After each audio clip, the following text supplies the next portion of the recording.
Alrighty, chat.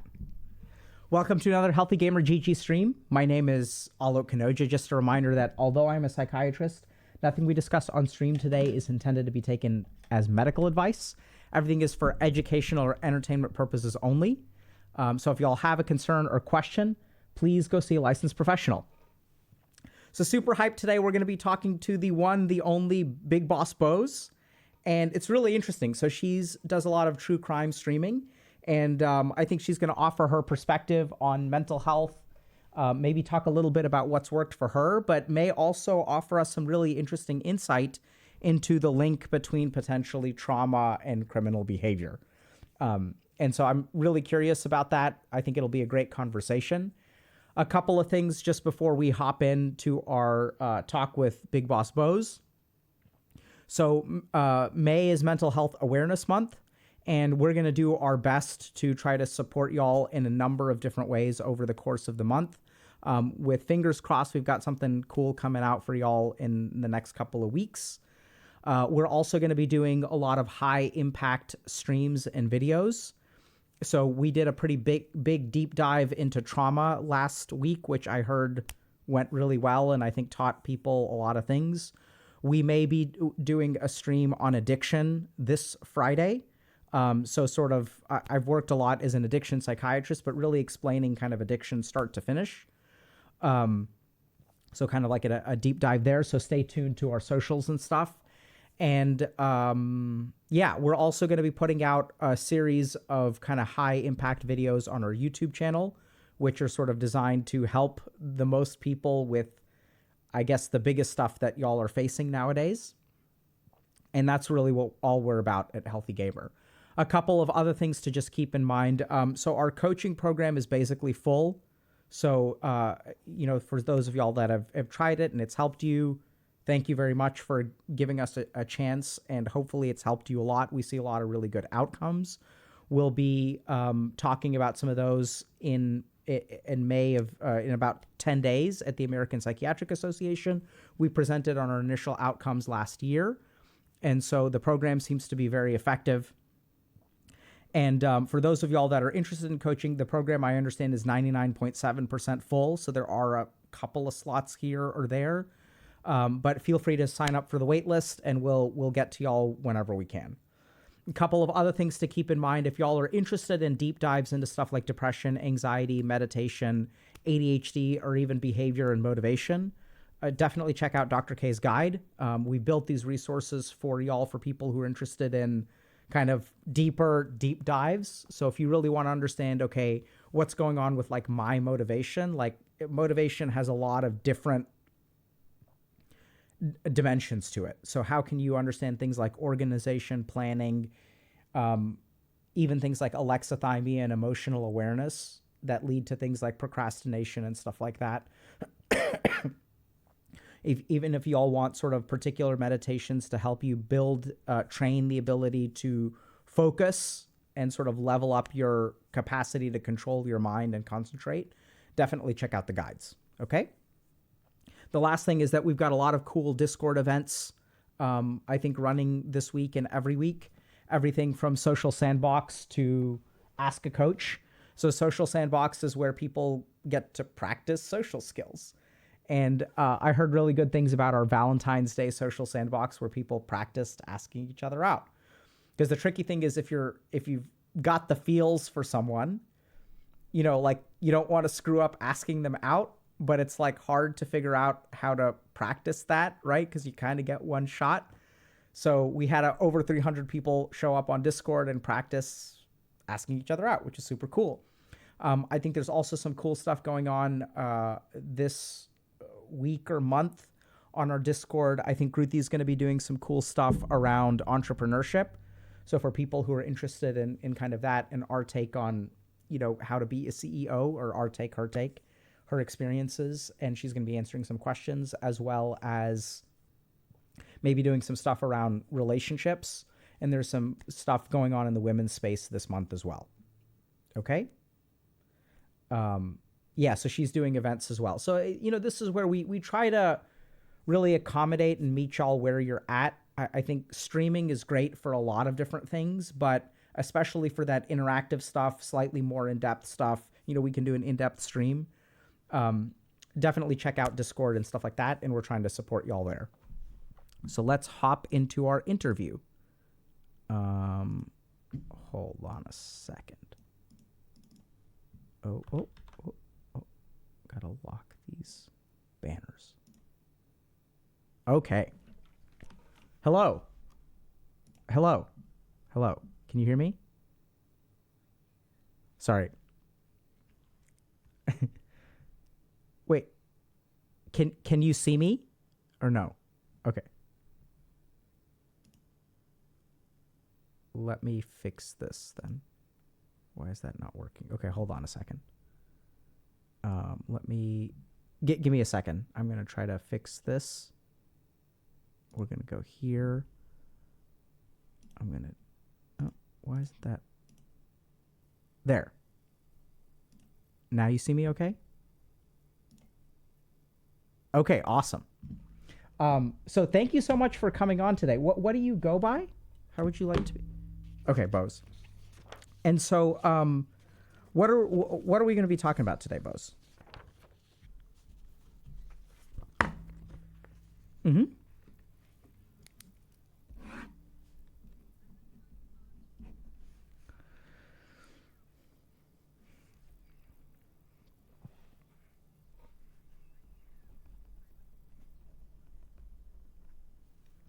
Oh, you're mute. Sorry, one second. I just realized that I had you muted on my stream. Sorry.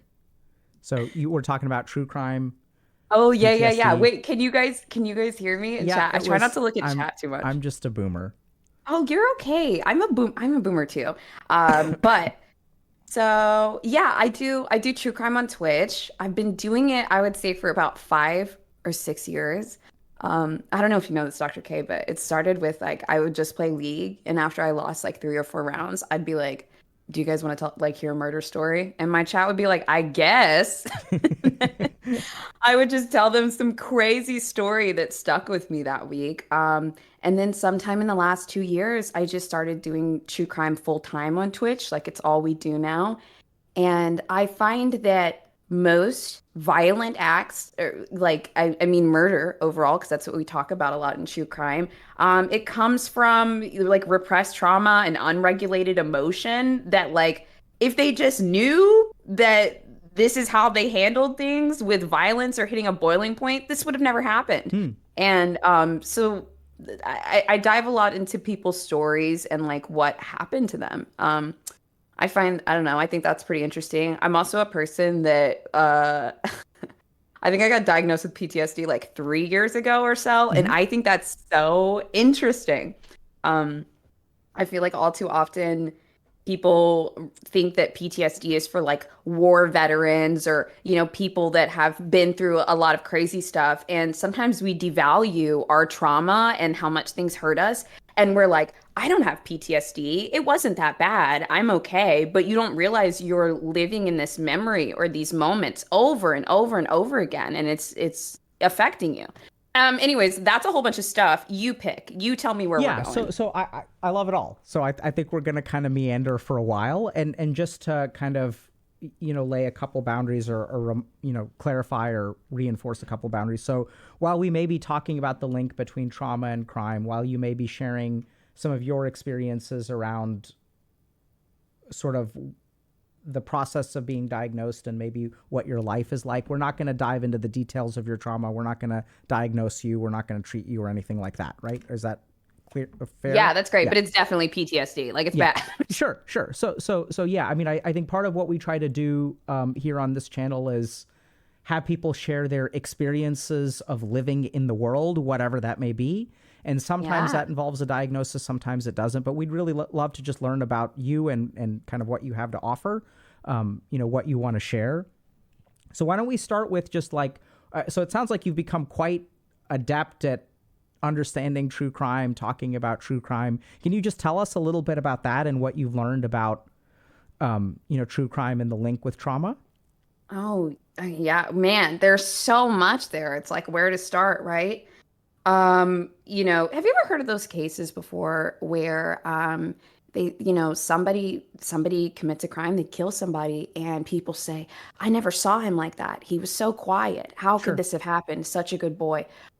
You know, sometimes I see cases, and I can't believe there's so many at this point where we have like a really quiet guy or girl, and they have a parent that's constantly berating them, like a super, super narcissistic parent that is always, me, like devaluing your emotions, invalidating every single thing, and really training that person to not speak up, to not fight for themselves, to bully them into submission. Well, then that person has all this repressed and just stored anger that is never validated, never expressed because you have to express that. And then they end up going to the most primal form of expressing that anger, which is violence.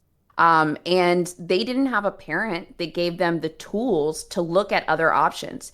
And it's like truly with this stuff, the first step is identifying how do you handle anger? How do you handle being overwhelmed? Because every human experiences that. You want to be prepared for those emotions that are coming up. And if you don't know where they are in your body, if you're in denial that you're angry, if you're in denial that you've been hurt because other people denied that you were hurting, um, then you're not even going to be able to feel that emotion and figure out what to do next in a healthy way, right? So many cases, that's just the bottom line. They don't know the emotion, they feel it, it wells up, they go to the most primal instinct, and it's destroy the thing that's hurting me. And I see that a lot in true crime. I see, I don't know, do you have thoughts on that? I can keep going for Yeah, years. keep going. I'm taking Um, notes. One that I haven't talked about too much is a really heavy connection with like mass shootings and public humiliation. Like a lot of Hmm. these people have an interesting story of public humiliation where a lot of people watched something bad happen to them and they have this misanthropy, they have this retribution on humankind. If you've seriously look up the connection between like public humiliation and what it does to the brain, that's a really big one. What? Interesting. Can you What? tell us a little bit more about that? Um, when a lot of times, vengeance is a common theme in repressed anger. Revenge fantasies, that's also like another one of the baseline ones because when one person or a lot of people hurt you at once, um, what are you supposed to do? You know, Hmm. like what are you supposed to do? And this takes it takes a lot of really unique tools to work through mass humiliation, which I find fascinating. You know, back in the day, a lot of these people they might have been humiliated by a parent. I see all the time. Embarrassment is something that we kind of do to ourselves or happens, but humiliation is done to you. And you get very upset at this one person, but then you also get upset at this mass body of people. And then we don't give that child any tools for working through that. In fact, usually the humiliator is a parent and they don't want to deal with what they did to you, so they deny it, Hmm. right? So we have this denial of what happened, this denial of your pain, and it turns into I'm going to show everyone how bad that I'm hurting and everyone's going to pay. And that is one of the most common themes I see in mass shootings, but I am on my channel. I never talk about mass shootings. I don't talk about these people because if you kill for attention, especially when these people write their stupid fucking manifestos, I will pay you no mind. I'll kind of study the story like on the side, but I don't give it any type of platform like on my channel. Yeah, I know that there's, you know, evidence of like things like suicide clusters. This was like a lot of this research was originally done in Japan, where media glorification of violent acts tends to lead to violent acts. I wonder if that's part of what we're seeing in the United States, where Absolutely. Yeah, back in the 70s, they were doing interviews of serial killers, giving them scary names, giving them scary headlines. And it teaches all of these people, hey, if you're in pain and you have violent tendencies, but you feel like you're a nobody, you can be a somebody if you mm, go do something really, really bad. Every single, I have said this so many times, the way that New Zealand treated the Christchurch shooting, which horrific. The next level, like I can't even the way that they treated it was afterwards, they banned the guy's name from media. They blurred his face on everything, and he's just been in the hole for years. They've wiped everything off of the internet and there's Hmm. no mention of him. Interesting. But here in America, we're like, the so and so shooter, here's the next, because the articles get clicks and they just keep doing it. And it drives me nuts. So that's why on my channel, and I know some people probably have different opinions about this, but instead of glorifying those people and talking about how scary they are, I tell them that they're dumb fucks and they're pieces of shit. Because, like, why are we giving them scary names? Like, yeah. Yeah, that's really interesting. Yeah, I know. So I'm hearing that there's this kind of idea that people become nobodies and that they want to be somebodies. I wonder if that kind of ties into humiliation and public humiliation. Can you tell us like just stories of? I'm kind of curious. Like, what do you when you say public humiliation? Like, what kind of stuff are you talking about? Hmm. It's I've got to be honest, it's difficult for me. Like a story pops up into my head, but I am always hesitant to humanize some of these people, even if I do know their stories. But I mean, the baseline of one is just like a parent that humiliates their child to show who's in control, and it happens over and over and over again. That's like a type. But I also find it interesting now that we're dealing with public humiliation on a mass scale through social media, and we have no idea how that's affecting people. That's really interesting. So what I'm kind of hearing you say is that in your kind of observations of true crime, there's a difference between even one-on-one humiliation or one-on-one invalidation, bullying, whatever, and then this idea of humiliation, I think, almost implies public, right? It implies on a mass scale. To be Hmm. humiliated is to be like your identity or who you are has become devalued almost like globally. Yes. And then, you've probably seen this a lot in trauma. People will repeat their trauma over and over and over again until they can take it back in another way. And sometimes in these scenarios, these people are like, "Well, I'm going to show you how much pain I'm in, and I'm in control now, and I'm in control of all of you."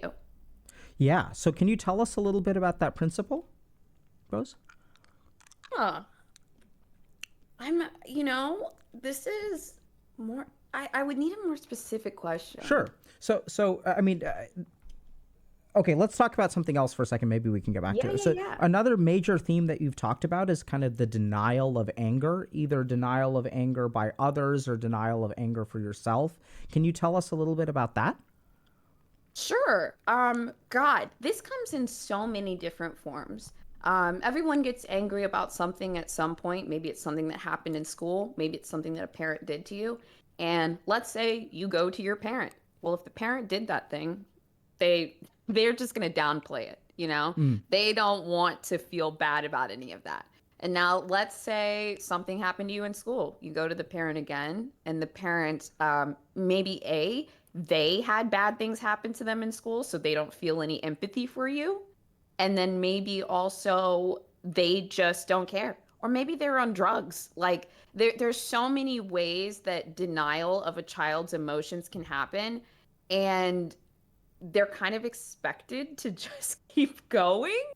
You know what? I have a personal example of this. When I was a kid, I was raised in a very, very religious home, and I Mm. had a lot of religious trauma around when something bad would happen to me, and I would go to my parents and my grandparents.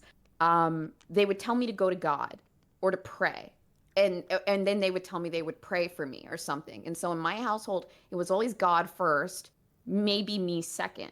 And putting a kid on the back burner like that so much and just telling them, "Oh, pray it away, it'll be okay," Mm. is a complete denial of things. And to an extent, I feel like I have gratitude for it because I do think it created some resilience in me. Hmm. But overall, it was not the best course of action. But a lot of kids get that kind of treatment. And so when you were kind of and let me know if things get too personal, but so what impact did that have on you to sort of be told to, hey, pray it away? It made me feel like for my entire life that I didn't matter and that my needs didn't matter because every time I expressed my needs clearly, and my God, some people aren't able to express their needs clearly, but when I did, they were not met. And so when that happens over and over and over, a child rationalizes with the best tools that they have available in this world.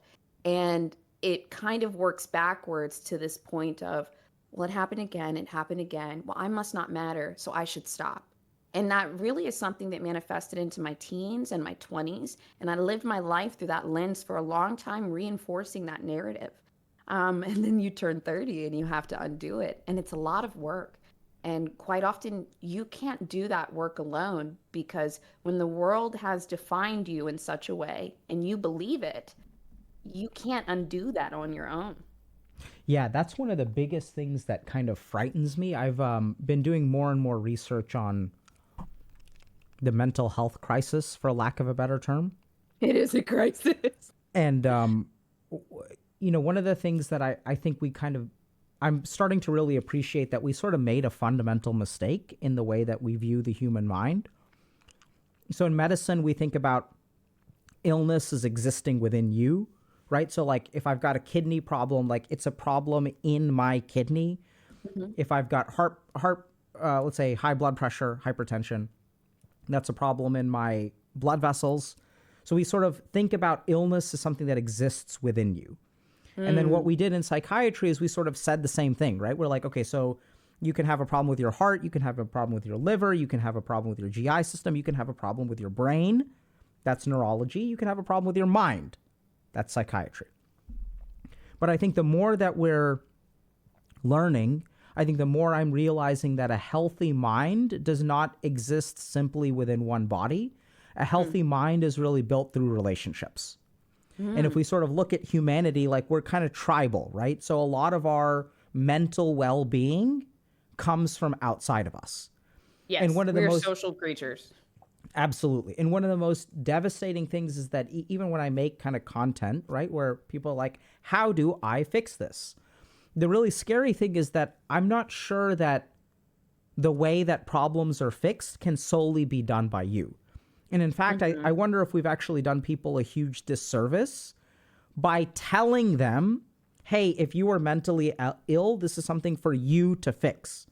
Because then what happens is it sort of places the responsibility on them. And I think everyone has some degree of responsibility. But then if you fall short, then it becomes your fault again, which can then, repeat the cycle. So and push the narrative that you believe even further into you. Right. Which is that you're to blame. Yes. And so it's really interesting. But I think a lot of what we're seeing, and we're sort of seeing epidemiologic data as well, that as human beings become disconnected, mental problems get worse. And the real challenge there, and I think what's really kind of paralyzing and devastating about this is that I don't know that people themselves can fix everything on their own. And what I'm really starting to really wonder about is how can we encourage society as a whole or other people to be responsible for your mental health? Because I think that's really what it takes. And a big part of therapy, I think a big part of the value of therapy is that you have another human being who's saying, okay, your mental well-being is now actually partially my responsibility too. And that's, I think, half the therapeutic value of seeing a therapist is that you've got someone else who's like, hey, like I'm supposed to help you with this. This isn't all on you. Yeah, absolutely. And and it's hard for some people to find those friendships too, especially now in social media when everyone's preaching like, oh, that's his problem, or you go fix yourself. I don't have the energy for this or anything. I am a firm believer that, as you expand your friend group or maybe you're close with people in your family, take on 3 or 4 people that you're going to dedicate yourself to caring about. Like truly. And it can go as simple as like really understanding a friend. If you have a friend that had a long history of neglect, like just responding to their text messages now and then, or even giving them an update like, hey, I'm super busy right now, but I'd love to chat with you later. Or a person that is very like touch starved or never was told like I love you, give them a hug, tell them I love you. Know how those 4 people operate, and just a couple friends can really, really heal somebody. I love telling my friends I love them so much because those emotionally detached bitches need it so bad. Also, I'm so sorry for cursing. I apologize. We're on Twitch. I think it's fair game. Okay. So that's really great. I really like your kind of guide to being a good friend.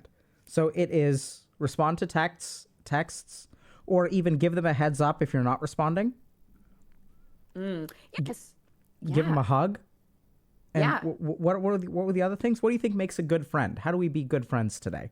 How do we be good friends? I love that. Well, one, understand your friend. That's the first thing. Really listen.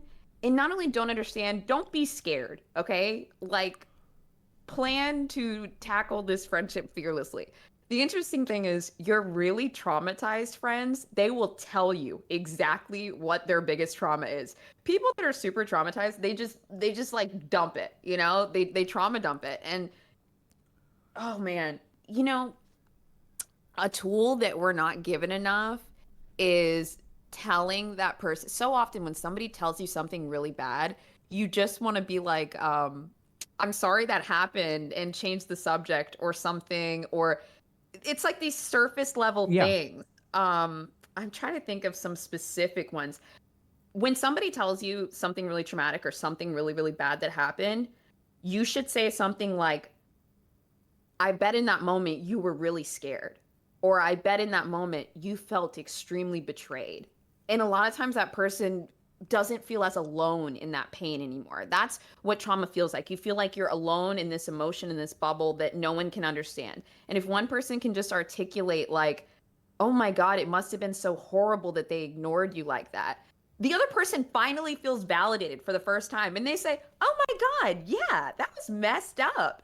And it's so much better than I'm so sorry that happened. You know, like that almost does nothing for that person. So I think listening to them, understanding what they're hurt by, repeating it back to them, and then being there for them and continuing to listen and repeat stuff back to them as you listen. That is one of the biggest healing things that you can do for people.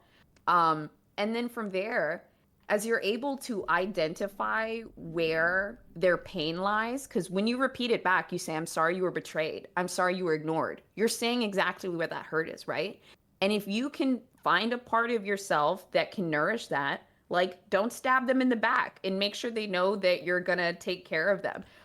Listen to them if they were always misunderstood, like as a kid, or pay attention to them when you can if they were always neglected.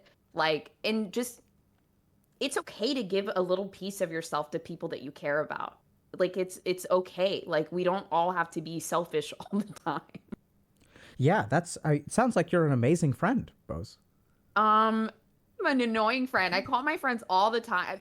Another big thing that I have is that I wish more people did is like when you're in like your teens or your 20s, you should make an effort to connect with people that you like. Like text them randomly, call them, build a relationship because when you're in your 30s, you're going to be so happy you have that friend. I have a group of like I would say, dude, I have like seven best friends or something. And these are relationships that I've built up over like 7 or 10 years by putting in the effort, by being there for them and also communicating with them and showing them that I care about them and not taking it personally if they don't pick up the phone or answer a text. I'll just keep coming back. It sounds wonderful. It sounds like you've built some really nice friendships that really sustain you and that you've sustained other people over the last decade or so. Do you have Yeah. a sense of how you got started with that? Right. So I can understand that, like you're talking about, 7 to 10 years, but a lot of people nowadays just have struggle to get started.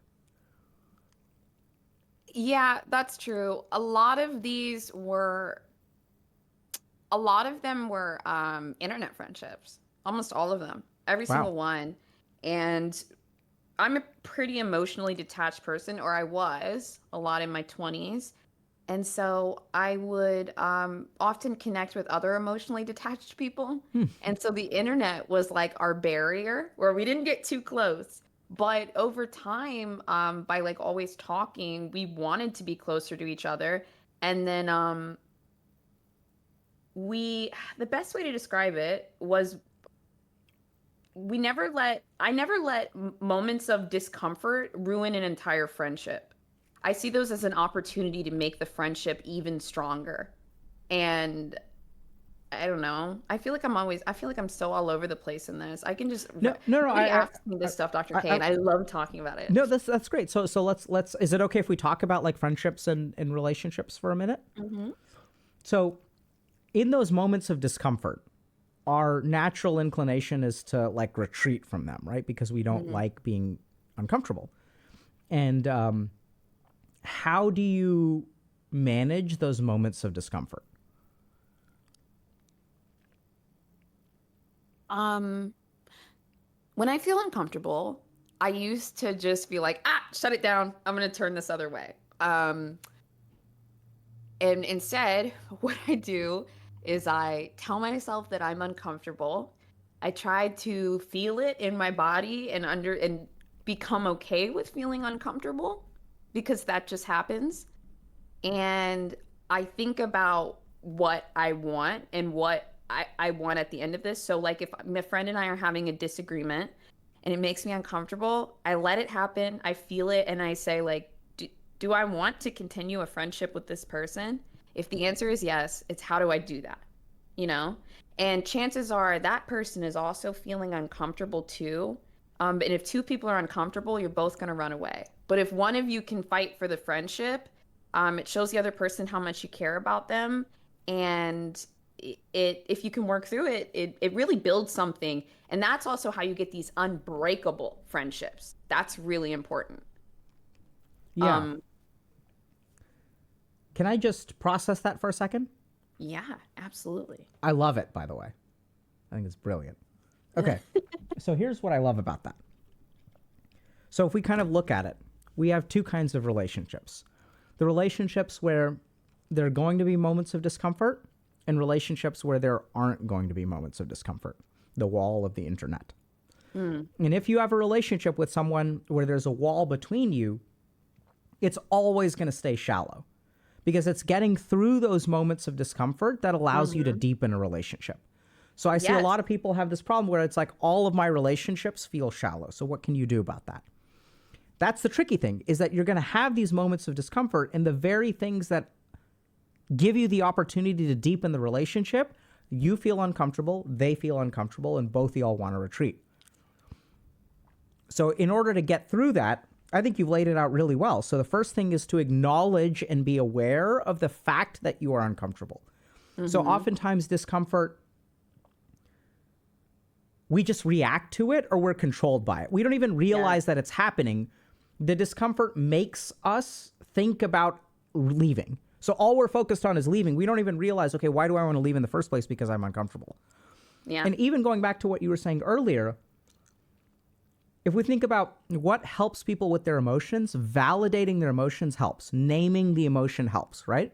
So in Hmm. that moment, if you say to yourself, I'm uncomfortable, what you're actually doing is naming the emotion, validating the emotion, and supporting yourself through it.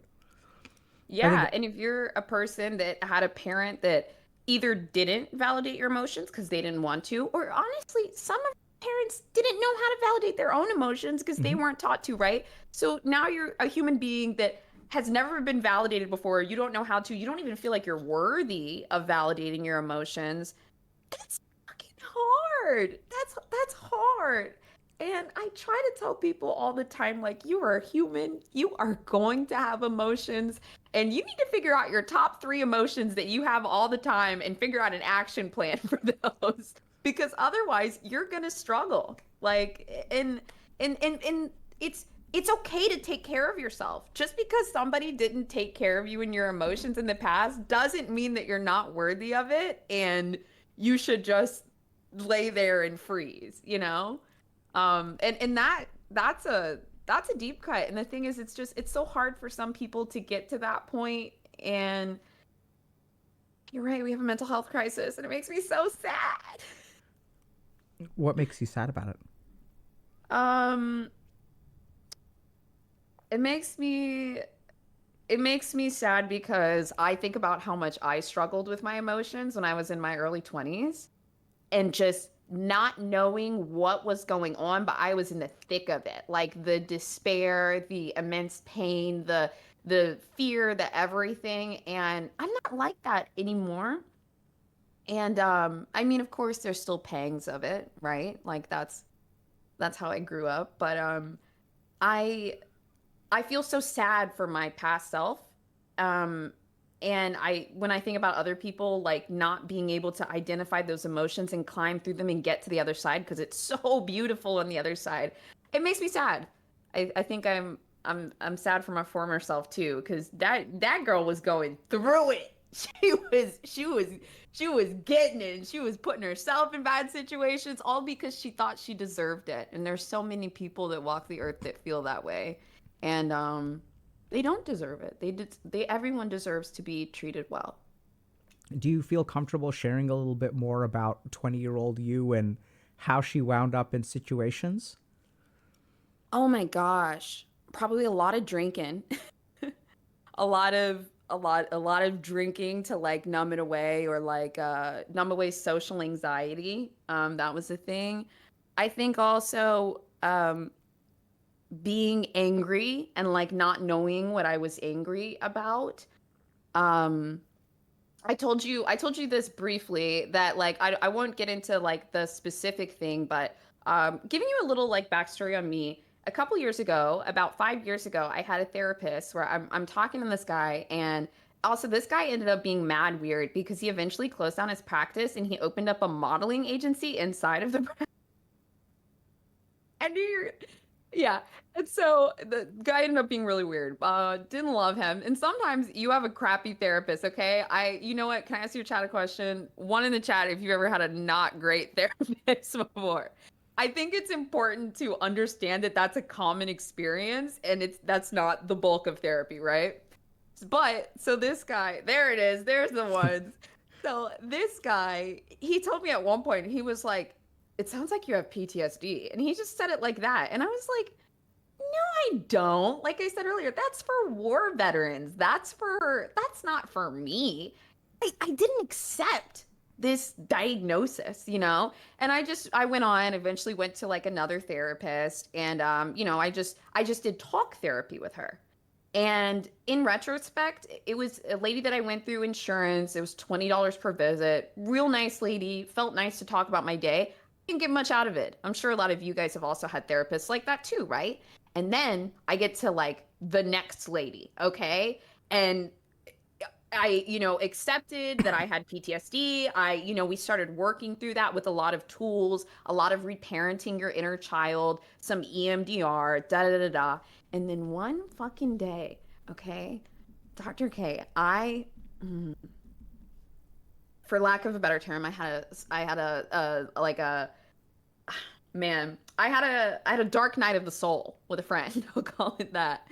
And I really had connected with her and I did the thing where I said something about like trauma dumping.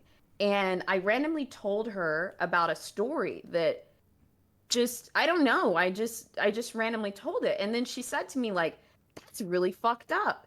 And it slowly started to uncover this horrifying, to say the very least, memory that has defined my entire life. And my brain as a child could not process that this happened to me.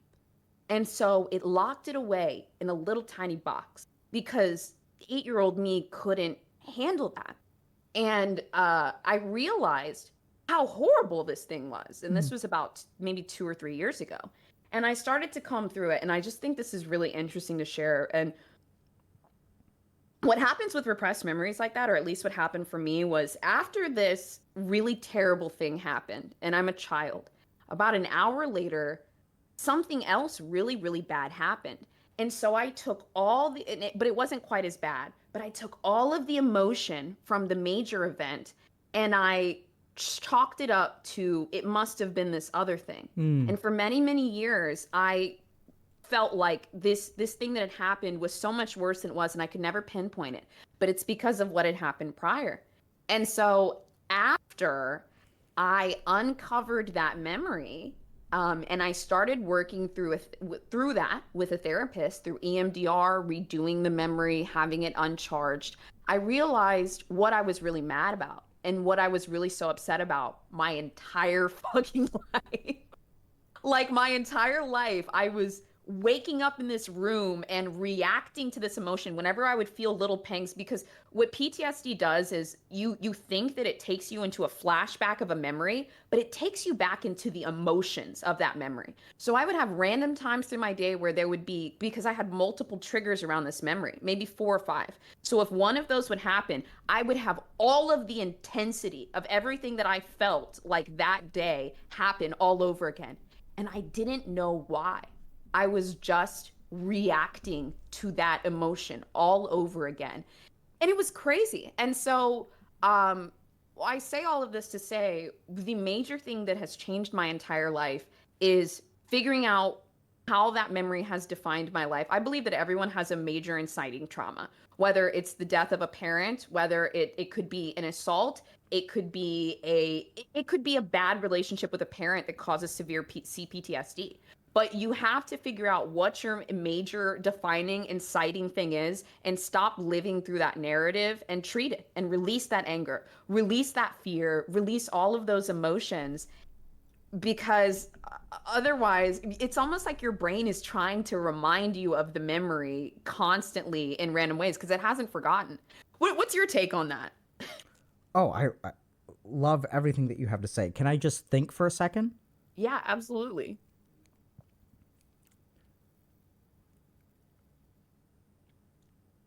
Okay. So let's understand a couple of things. I think I don't disagree with a single thing you said. I'm just going to try to put it together in a slightly different way. So first of all, I'm with you 100% that a lot of people don't realize that trauma is not specific to even a single event, right? So if we think about the war veteran, we think something really bad has to happen to you in order for you to be traumatized. And that's true, but it doesn't have to be a single event. It can be something like a relationship that's built over time. Other thing, just simple statistic. 36% of the population has not had something called an adverse childhood experience. So if we take a step back, there was recently a study that suggested that depression is not caused by a serotonin imbalance. There isn't a neurochemical imbalance that causes something like a mood disorder. So then the question becomes, okay, what causes things like chronic depression? And it turns out that chances are it's something like these adverse childhood experiences, which over 60% of the population has had. So first thing to understand is that this bad stuff is way more common. We're talking 2/3 of people have experienced it. And I think they go through similar things that you went through where you denied your trauma, right? You were like, oh, like it's not that bad. Other people have it worse. I'm not a war veteran. Therefore, I can't be traumatized. Other people have it worse is the worst thing that anyone can say to us and anything we can say to ourselves. It's the worst. Yeah. And so then I think you also said it really well that when you get triggered, it's really confusing for people because people assume that the trigger is an event that matches the prior event. But really, the experience of a trigger doesn't have to be a flashback. That's what we saw with war veterans. What you're really re-triggering, I love the way that you said it, is the emotional experience. So the experience for a lot of people with trauma is that they go through life getting these like random emotional experiences injected into benign and normal circumstances. Yes. And then I was going to say, and then what ends up happening is you have this really emotional person, and then the person on the other end is scared of you or like thinks that you're being too much. I always try to talk about the too much wound. We could talk about that after this or something, but they make you feel like you're too much. And so then the person like represses everything, and then they deny themselves even more because the person that they're talking to in that current moment, they don't realize the person's somewhere else. And it makes me so sad. Absolutely. I mean, yeah. So I'm going to kind of go back to this why we repeat things. So then what happens is you're carrying around all this emotion. You've got to fix it, right? So like let's understand the brain for a second. And the brain has this function called counterfactual thinking, which is one of the most important functions that we have. When we make a mistake, our brain is able to go back in time and think to ourselves, okay, what could we have done differently so that we did not make this mistake? If our brain did not have this capacity, human beings would not be where we are today. So we can like hypothesize and fix problems so we don't do them again. Right. So now what we got to think about is, okay, the more traumatic the experience is, the more important it is for us to learn how to not have that happen again. We need to make sure, for survival reasons, that we can fix this problem. And so how does the brain assure itself that we can fix this if it comes around a second time? We just keep on recreating it, right? That's what we do, because this is the most important thing. So, okay, like I'll give you just a simple example. I was abandoned. It is a bad idea to be abandoned. It was very painful, fucked me up. We got to make sure that we're not going to get abandoned again. So you know what we're going to do? We're going to find the person who is the most likely to abandon us. Yes. And if we can conquer them, if we can figure out this perfect situation where they will never abandon us. That's right. Then we don't have to fear abandonment anymore.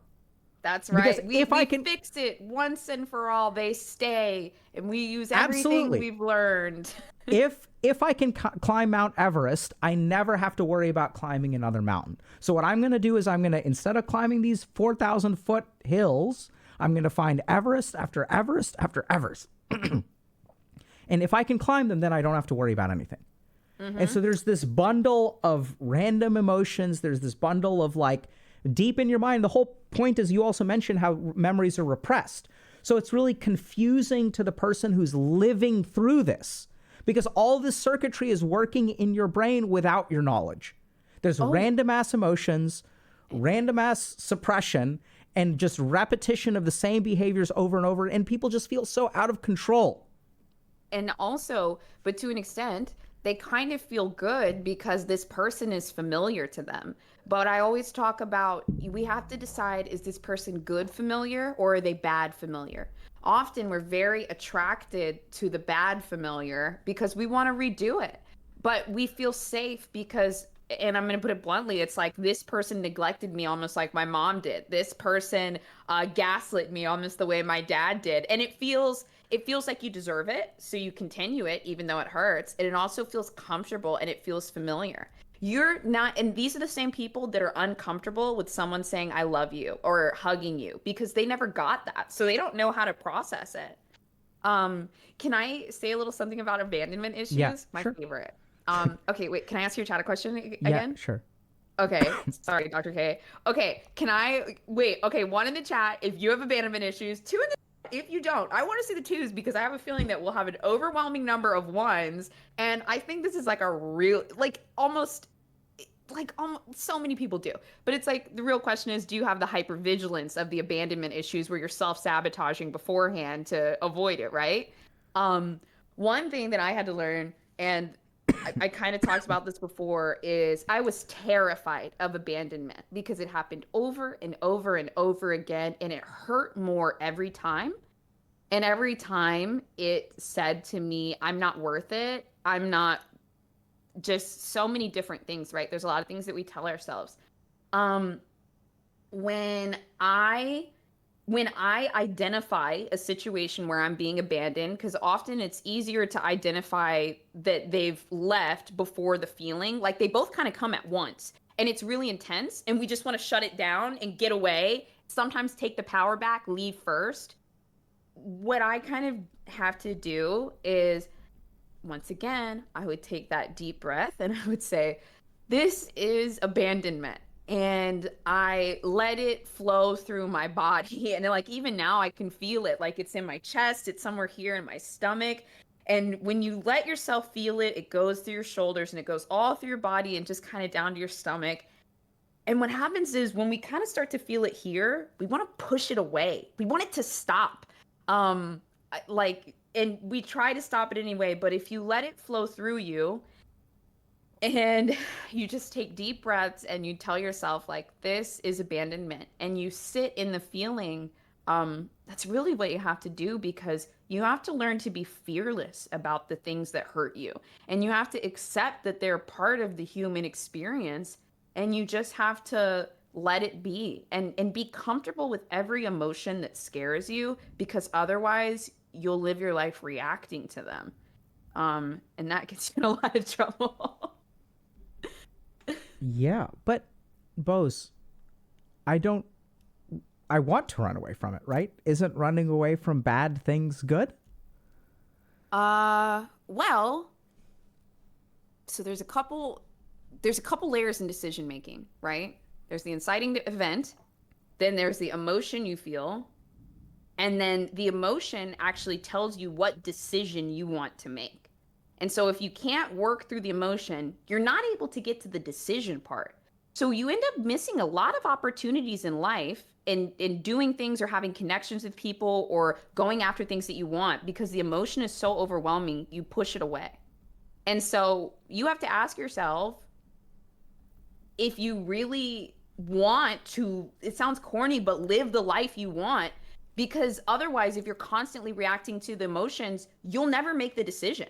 And you have to feel the emotion to make the right decision because you know what you want. Does that make sense, Dr. K?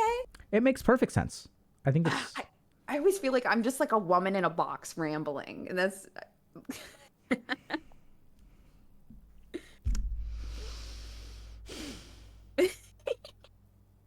What? If you feel like you're a woman, how are you feeling right now? Okay. Well, you know what? I mentioned the too much wound. I could go on a rant about that. You No, wanna no, hear no, about no, that? no, don't stop going on rants. Why the fuck do you keep on invalidating the value that you bring to this conversation? Because I'm a woman still rambling in working on a it, but I'm box. better. You're not a woman rambling in a box. You're spitting truth. Seriously. It's funny. It's funny you say that. Thank you. Thank you. Yeah. Right? Yeah, I have the too much wound where I don't know if anyone else has ever felt like they're doing too much, they're saying too much, they're being too much, they're thinking too much. I've had that for a very long time, and clearly I still struggle with it a bit. And I think that comes from, like having, once again, a parent. All this shit is our parents, like really, and or the people that raise you or whatever. I would like talk or I would be myself. And, if you have like a very tired mother and they can't handle it right now, they go away. Da da da da. And it makes you think like, I need to be calm and I need to repress myself if I want to be in the presence of others. And I definitely have that. And I hope you guys, if anyone else has that wound, you should know that you're not too much as a person. You're definitely not too much. Just that person couldn't handle it and they kind of set the narrative. And you should know you are like you're I always tell people that have that, like, I can't get enough of you. I love it and I want more. Like, you're not too much. But yeah, I have that and I still work through it and it's difficult. I'm detecting a lot of happiness from you right now. I'm happy that I don't think about myself that way as much anymore because it was, I didn't deserve that. And I was very hard on myself. Yeah, I think the wound of too much comes from, and I love the way that you name these, by the way. These are great. I can do a lecture on each and every one of these. But the wound of too much, I think, comes from when children are taught to be small.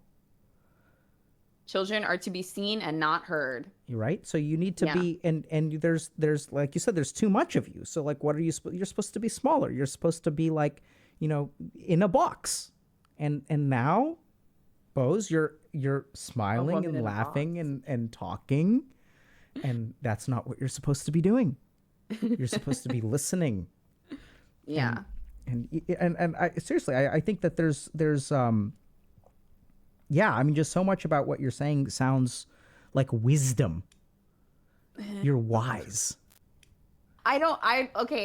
Listen, I'm better, Dr. K, but I'm not good. I'm not mentally well enough to accept that. Like, I still. Yeah, so see, I mean, I hate to break it to you, but you're kind of digging yourself into a hole here, Boze. Because look at how well you articulated your insecurities, and you're saying, hey, like, I'm not ready to accept that I have gained wisdom. And like that in and of itself is like, do you see? You're like, you're not just reflexively pushing it away, you're owning your inability to accept it. Yeah, I would like to. Listen, Dr. K, I think I also have a wound where I felt like I wasn't allowed to be confident and I fear confidence. I think that's a thing too. But I will, thank you. Thank you. I'll take it. What do you fear about confidence? What's scary about confidence? That's interesting. The feeling is almost the fear is almost similar to abandonment, where I fear if I'm too confident, then someone will knock me down. And when people try to knock you down, they knock you down hard, real hard, and they try to make sure that you don't get back up. And that's scary. I'm, of course, all the trauma responses: fight, flight, freeze. I have a collapse and submit response. And so when I'm being hurt too much, I get down on the floor and I stay there. I play dead. That's it's unfortunate but very true that how do I respond to that? Can I think for a second? Absolutely. I love when you think.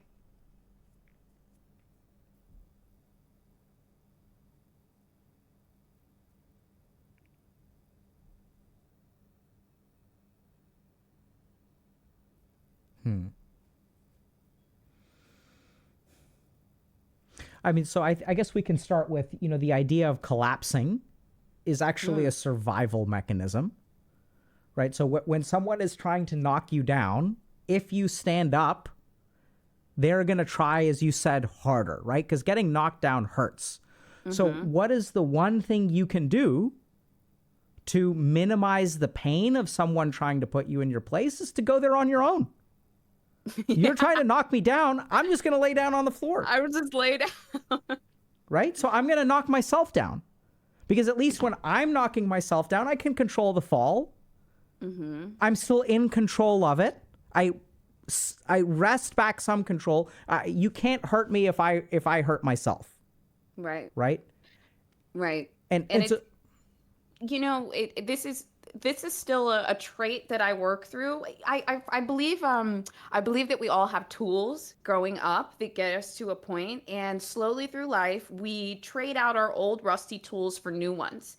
And we get the new ones, we put them in our toolkit, but then we slowly have to learn when to use them and like when to pull them out, And the collapse and submit has been my response since childhood, because it was like, if you resist, we will persist, And so I had to do that. But what I find now as an adult, all through my 20s, and I'm 31 now, I learned that I was missing opportunities to gain respect and to stand up for myself because I was collapsing and submitting all too often. And so now I'm really working through those emotions so I can learn when to stand up for myself, when to advocate for myself, and when to let things pass. And I do this by always asking, let me use this emotion that I'm feeling in this scenario to tell me what I want, and then I will try to make that happen. I don't know if this makes sense. Yeah, it makes a lot of sense. Okay. Does it help when I say it makes a lot of sense? It does. Okay. It does. Okay. Very validating. I appreciate you. Really it does. So the one thing that I would sort of shift around a little bit, I love your tool belt analogy. And, but I think, so one of my supervisors once told me that the process of growing up is the process of discarding what works. So in my experience working with people, you're saying, okay, we're tossing out this rusty tool for a shiny new one. I would actually say it's the other way around. We have a very well-functioning, well-oiled, lubricated tool that is at the top of the line of peak efficiency. And we have to get rid of it for something that's rusty and deconditioned. So the collapse response, getting rid of that is hard. You're not upgrading. You're actually, the process of growing up is downgrading. Because now you have to learn something that you don't know how to use. And the efficiency of your upgrade tool is actually really inefficient. And so it's really bizarre, but I think that's why it's so hard to overcome these things. Not because they're non-functional, the exact opposite. They're very functional. That's why people keep fucking drinking and getting high if they feel socially anxious, because it works really well. Not because it works poorly. I love your analogy of saying that they're actually shiny, wonderful tools. Because when I think about it, like back in the day, well, right now, the collapse and submit tool, it's at the top of the hierarchy. The handle is clean, it's Yeah. smooth, it's even well defined. It fits perfectly in my hand. The blade is shiny and sharp, like it's so beautiful. That's the way that alcohol and cigarettes used to look. So yeah, it's like why not grab Yeah. the secret weapon that solves all, Oh, yeah. right? Ugh, and it's hard. It's hard to put her down. And then when you stop using it as much, it does get rusty and it does get old. Yeah, and that's what we want, right? So as we start using new tools, so I've noticed that you've developed a really good, shiny articulation of your internal emotional state and body awareness of how emotions affect your physiology, which is also great because part of the reason that emotions are so overwhelming is they exist in the mind and the body, but in the West, we try to handle them exclusively with the mind.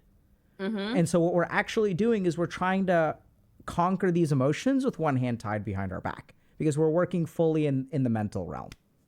It blows my mind. One of the best forms of therapy I had was so, what is it, the somatic kind of body therapy Somatic thing? experiencing or tapping or EFT or whatever. Yes.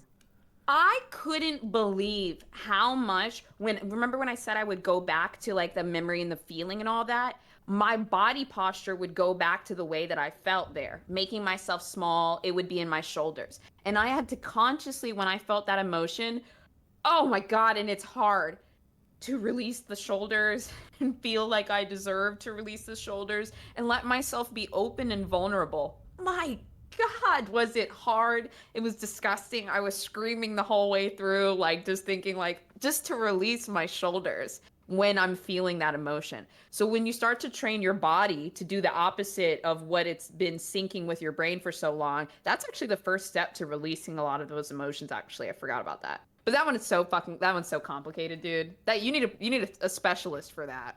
Well, oh, you mean about the emotional freeing stuff?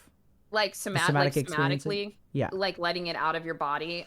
There's a lot of it, and there's a lot of people that have survived like assault that don't realize how that's affected your posture and the way you hold yourself and how you carry that and how those postures are connected to the brain constantly. And when your body goes into that state, your mind goes into that state too.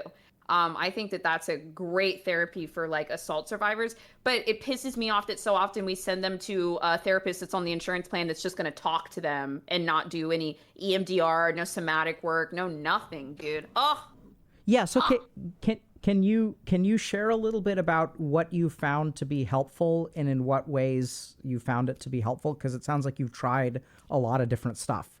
So can we just talk about those? absolutely. So a lot of you guys have probably experienced when you decide to finally get help, you go through your insurance and you pay $20 per appointment and you start talking to somebody and it's not really for you. I'm gonna be honest, I don't know what you think, Dr. K, but a lot of times I think some of those people just aren't paid enough to, deal with a large roster of people that have a lot of big issues. And then once again, that person is left feeling like they're not helpable, like the person doesn't care. And it's tough. But then we have this other tier of specialists. And unfortunately, the worst part is they cost more money. They just do. Some of them don't take insurance. Some do, but you really have to dig for them. But when you get to these people, we now have trauma specialists. We have specialists that deal with like identity, LGBTQ issues. We have specialists that deal with OCD, totally different beasts. We have specialists that deal with depression. All of these things are treated with different things. Like, sorry, there's so many different things. I apologize. Do you recall what the treatment for OCD is? It's like ORD or something. Sorry, let me investigate this. Oh, it's ERP. It's exposure and response prevention. So they expose them to the OCD thing and, try to control the responses. This is a totally different thing than just talking to somebody about their day. And for somebody that's tortured by cycling OCD thoughts, you really have to put a stop to that cycle. And it's a different type of therapy. Then we get to people that have severe trauma with emotionally charged memories. There's EMDR, where you can replay the memory and charge it down, and finally also be validated for those types of things. You have, oh my gosh, like you have identity issues where people need to, go back to what the world told them and figure out for themselves like who they are. And there's specialists that deal with each part of these areas. And I feel like nobody talks about finding them or like seeking out something specific for what you're dealing with. Or, oh my God, even something like grief. Like as a child, losing a parent, losing both parents, and then not having a parent that can give you the tools to work through that. Like, so all four of these things I'm talking about are completely different than the $20 talking therapist. And we need specialized help for everybody. Yeah. So I'm just thinking about where to go from here. So one thought is I'd love it if you were willing to share a little bit about the stuff that you've tried and how you felt different things helped you. Like, we don't have to go into the detail of what you did, but like, so it sounds like you've done some somatic work, you've done EMDR. We had talked about IFS yesterday. And so because I imagine there's a lot of people here, you are saying they're specialists, but I think it could be very helpful for people to hear, okay, like here's what this kind of person did with me and here's how it was helpful. Is that feel okay to you? Otherwise, the other thing that I can do is like pull out the iPad and we can talk about all these different things and, how I think about when to use which one or how to refer people. I think people would be interested in you talking about that stuff. Okay. Even though I would be talking more in the first one, I'll chime in with what you have to say on the second one. Then can you entertain everybody for a minute while I go grab it? Absolutely. I can absolutely do that. All right, folks, let's see. It's the morning time for me. I think it's afternoon for you guys. Can you do me a favor, guys, and tell me what your mood is today on a scale of 1 to 10? Sorry, I do this all the time in my chat. By the way, I'm a true crime streamer. Self-promo. Oh my God, we got a couple 3s. Okay, we got some 6s. We got some 7s. With some 8s. Okay, I love it. Okay, 2, 3. I haven't seen any 1s yet. I know somebody's about to get, there it is. There's the 1. I would love if we did a fun little thing today. If you can take your number, how you're feeling, 6, 7, 8, whatever. I would love for you to figure out how can you add 2 points to that by the end of the day. Okay? And also, if you're an 8, don't feel pressured to get it to a 10. You can just try to add 1 point. Because if you try to get yourself to a 10 today, 10 is hard. A 10 is a joy. There's levels to this. There's happiness, and then above that is joy. And joy is usually your 10 that's experienced it with other people or just some really fun event or something like that. A 10, I know a 10 is not feasible. You know what though? I had to start to identify my days that were a 10, and they're very rare, maybe like 2 a year. That way I can put it on a scale, because otherwise you'll never give yourself the 10. I've got to do laundry. Maybe laundry makes you feel better. Maybe it makes you feel a little bit more in control of, whatever's going on that day. I want to eat some cereal. That's good. I think that's good. I feel like that's only going to get you an extra 0.5, but that's a good start. I love that. Oh, you're gonna smoke a joint. You don't have to do that. You don't have to do drugs to feel better, okay? Gardening and crocheting. I love that so much. Okay. Oh, hello. Turns out that my iPad is dead. So we're going to have to talk about something for like 15 minutes and then we'll have to get into it. Is that okay? That's okay. That's okay. Do you have questions for me? I was just thinking that. I was literally just going to ask if I'm allowed to ask you questions. Yeah, of course. Man. Dude, is there a particular wound that you see most often in like gamers? Like, is there a connecting force between us? Like there's probably like the too much one probably isn't here. Is it like the confidence? Is it the social anxiety? Is it the, So I think that if we look at gaming, there are, so not all gamers are the same. I know it's insane. I know. But there's a difference. I mean, there's good research into even showing that the kind of person who plays an FPS is different from the kind of person who plays a MOBA. It's different from someone who plays Stardew Valley. They're different personalities. One thing I would say is really common amongst gamers, though, is something that I would call the logical red herring, which is why they fail in therapy. So sometimes if gamers go to therapy, what they kind of discover, that they'll do something that kind of like what you did. So gamers will go in, they'll have some traumatic event, and then they'll have some other event that they have logically deduced is the source of their problems. And so they'll come into therapy and they'll say, this is my problem. And they'll talk about it and talk about it and talk about it, and you don't ever get anywhere. You don't get to the big boulder that was behind. Exactly. So like what ends up happening is they're like misdirecting. It's like some kind of illusion magic where like I'm going to take my repression and I'm going to like make it a problem. And this is what determines my life. Oh, I like this happened or this happened. And so we end up getting stuck because they keep on pointing all of the therapeutic energy at the wrong thing. And the reason they do that is because this hurts. And I don't want anyone to know about this. So instead, what I'm going to do is construct a narrative, because I'm so fucking smart, that fits what people go to therapy for. And so you end up with this. It's really interesting. But when I work with a lot of gamers, it sounds scripted. It's like fucking NPC dialogue level, like same thing over and over. Yeah, I'm so tired. I'm so depressed. I can't get out of bed. I'm a gifted kid, like this. And like, there's that thing. And then it's like the same thing over and over and over again. And it's all like this veil of bullshit. And there's something else that is actually bothering them. But the problem is that they're so smart, and sometimes the therapists love it. So I once had a patient who was seen by like 4 or 5 therapists. And the person had this act of being a repressed homosexual. He was a really manly man. And then all these therapists were like, oh my God, he's just gay on the inside. And that's the source of all of his problems. It was all bullshit. He was just playing them like a fiddle. Like he was just like, and as long as they kept on focusing on that, the dude never made progress. He wasn't even gay. What was the thing? Did he ever? Oh, you probably can't say. But it was like, it was a lot more bread and butter. It was like a lot more like, hey, I just don't feel good about the person that I am. So I have to pretend to be something else. And what I pretend to be, which is a repressed homosexual, is something that all my therapists love.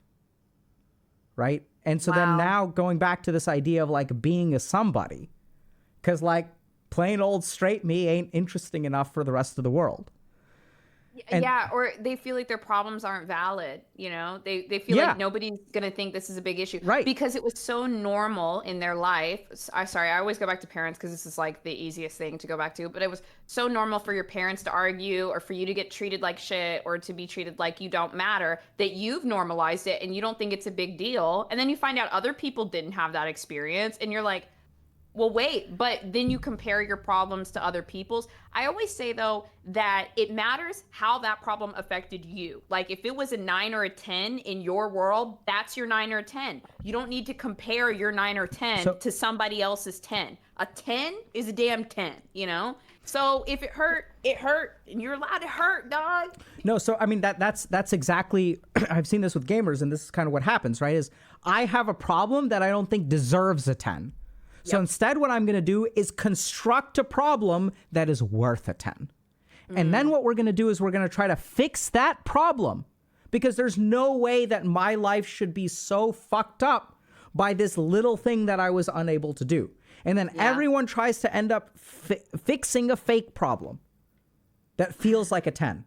And so instead, what you really got to do is get beneath all of that and start to realize, hey, there's something else which is a lot more mundane, which is something that you don't even think is a problem, because it's something you should be able to do or should be able to fix. Yeah. And so that's like, it's like this big red herring thing that I see all the time. Because the problem is they're so smart, they do their research. And this isn't just gamers. It's like everyone nowadays. It's like kids of the information age are coming in with like, all of this information. And sometimes that can be really good. Like, it's awesome to have patients who are very educated and can do half the work for me. But sometimes they're also really wrong. Yeah, Because going pulling stuff from social media and yeah, and I mean, and this is and the reason for that is because if you think about like how does mental health content succeed? By being widely relatable. And so people will say like these are the 16 signs or here are the 6 signs of autism. And it's like 6 of those signs are also they can exist in autism, but they also exist for normal people. And so yeah. we're seeing an over pathologization, if that's a word, of like generally like normal human experience. And you know what's killing me about it is that then, especially from an early age, a person takes on a certain title and then they make that title part of their identity. Your mental health issue is actually not a part of your like a full-fledged part of your identity. Like you are so much more than this thing that makes you quirky or emotional or upset or something. And then they just fully pull that into their identity and lean more into that instead of finding out who they are and what they like and what they want to do. Oh, it bums me out so much. I've always been I do accept that I have a PTSD diagnosis, but I always look at the symptoms like almost line by line, and I try to treat the symptoms rather than identifying with the whole shebang and just taking that in, you know. Um, but sometimes I will say too, at the same time, putting a title to that pain actually alleviates a lot of it too. It's just I don't think you should go too far with it. Yeah, I think I'd echo that basically 100%. So what I've seen is that sometimes we go through life and life is hard. And you look around and it's easy for everybody else. And then one day you discover, oh crap, there is a whole pile of people who actually struggle in exactly the same way that I do. And there's a word for it. Holy crap, it can be eye-opening. Yes. I see this the most often with diagnoses like ADHD and autism spectrum, where it's like other people just know how to empathize. I don't know how to do that.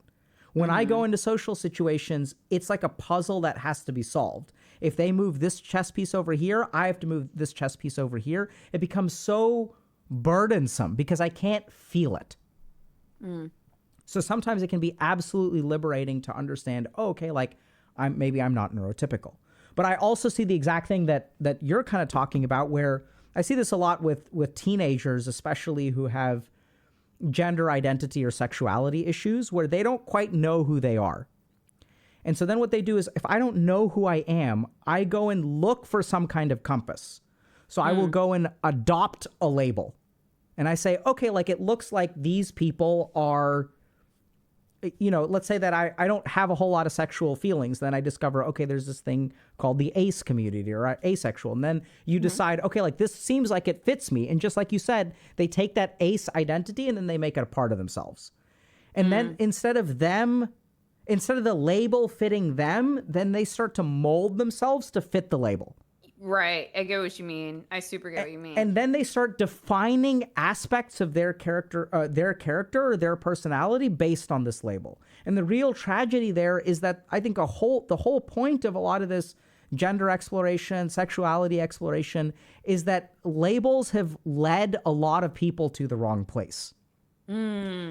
And what I tend to find is And that also with that sense of community, you feel like you have to go all in on it and you can't walk back from it too. Yeah, And I mean, it can be any community. I've seen so much. Anyway, I don't want to go into it, but and so then I think ultimately what happens is sometimes then people like shoot themselves in the foot. Like we're having people who hit puberty a little bit late now identifying as ace because by the time they're 13, they just haven't hit puberty. So like developmentally, hormonally, they're like a 10-year-old. But now that I've become ace, now this is something that defines me. And then it's hard to maintain that fluidity. So I really found that the best thing to do is like if something feels right, go for it. But you don't have to let that thing define you. The whole point of this whole exploration, at least in my opinion, this is a cishet male. Okay, so maybe it's not as valid. But is that the whole point is that you don't have to like we've done so much damage with labels and you just be you. And you don't have to own what other people with that label own. You're allowed to play Hogwarts Legacy, even if you're trans. Here's a thought. So I've thought about this before, but I haven't fleshed it out too hard. I think that there's okay, there's bigger groups, but let's say there's two types of people just for the sake of this conversation. People that grew up hyper independent and without a community and a commune, like they're just complete loners that are always by themselves. They tend to develop this extreme, like very personal identity. They're usually very much themselves because they spend a lot of time alone. But then we have these people that are more social. Maybe they grew up in a big family. Maybe they were part of a church. They were always part of band group, something like that. So some people feel a lot better being in a community, especially one that fits pretty well, right? And so if you're one of those people that's hyper independent, I feel like you should know that. Or if you're someone that feels better having a coven, you should know that too. And I think I don't know if that makes sense. Okay, I did it again. No, I think it makes sense. Did it make sense? I just loved your use of the word coven. I am a covenless person. I've always been that way, but I am not upset when I meet people that prefer to be in a coven, Yeah. And I realize that difference between ourselves, and I don't knock them for feeling comfortable inside their coven. I'm like, yeah, I'm like, go do your thing. Love that. I like covens. I don't know if I'm a coven person, but if I could respawn and pick a different class, I would definitely pick witch. That's funny. Yeah, I mean, I think, yeah, so you were asking about gamers, and I think the simplest thing is I see this weird red herring shenanigans. You were gonna, you know what? I would have thought the underlying, or one of the more common ones would have been the addiction aspect, right? So, I mean, yes and no. So I think the thing about gaming addiction, and we may do a stream on addiction on Friday. Oh my God, can you call me one day for an addiction stream? Because I got some stuff to say about that. Sure. We did a trauma stream last Friday, and I think it's lovely to have your perspective. But I think the basic problem with games is that they fulfill our psychological needs in a way that is more convenient than reality. Mm-hmm. The problem is that they fulfill them in a less complete way than reality. Mm-hmm. So like we're sort of left with kind of this like zombification of the fulfillment of our desires, where it's not like a full fulfillment. It's like a half kind of fulfillment. So I can feel good about myself if I make a comeback in League of Legends, but I'm never going to be able to walk into a room and people are like, what do you do? And I'm like, I'm someone who occasionally makes comebacks in League of Legends, and feel good about yourself. Like you're dating someone and you meet their family or you meet their friends. They're like, what do you do? And it's like, yeah, I'm someone who occasionally makes comebacks in this particular game. Or occasionally I'm really good at headshotting in CSGO. I think we also get a little addicted to the confidence that we get from video games because we're not getting it from anywhere else. And Absolutely. Then we can just ignore the bad games, blame someone else, and then get to the game where we're the star and we're like, yeah, it's so temporary. It's so easy to blame other people when we play video games, but so easy to blame ourselves in real life. Oh yeah, it's like when we're playing games, we're just completely different people. We're a version of ourselves that we wish we were, but we're not doing a thing that we really wish we were doing. Absolutely. It's easy to be the best version of ourselves when playing a game, and the sad thing is it's also easy to be the worst version. Well, I find that also like with the internet, and it was probably this way more before there were so many people here, but if you're a person that constantly feels powerless in your day-to-day life, you get to go online and create your own little world where you're in control of everything. You click what you want to click on, you do what you want, you talk crap to whoever you want, you get to create the reality that you want in your own little internet world. And it gives people a little sense of power for a period of time that they may not have in their waking life. So people with trauma are actually very vulnerable to that. Me. So this is kind of interesting, but one of the earliest things you learn in trauma is that anger is risky. So insubordination causes potential problems with your survival. So what you see in trauma responses is that people learn to displace their anger into safe environments. This is why kids who are traumatized at school will bully the smallest kid. I mean, sorry, kids who are traumatized at home will bully the smallest kid in the class because I have all this anger. What am I supposed to do with it? I can safely express it if I'm picking on a little kid. Yeah. Whereas if I get angry at my parents for being mean to me, then I get punished. And so there's one place where I can safely express anger, and there's basically no consequences, which is the internet. So I can rage on the internet all day long. I can rage about all these injustices. I can even rage at people. I can get banned, and I can just make another account. I can get banned from one place. I can go somewhere else. And so I can go on expressing this impotent rage.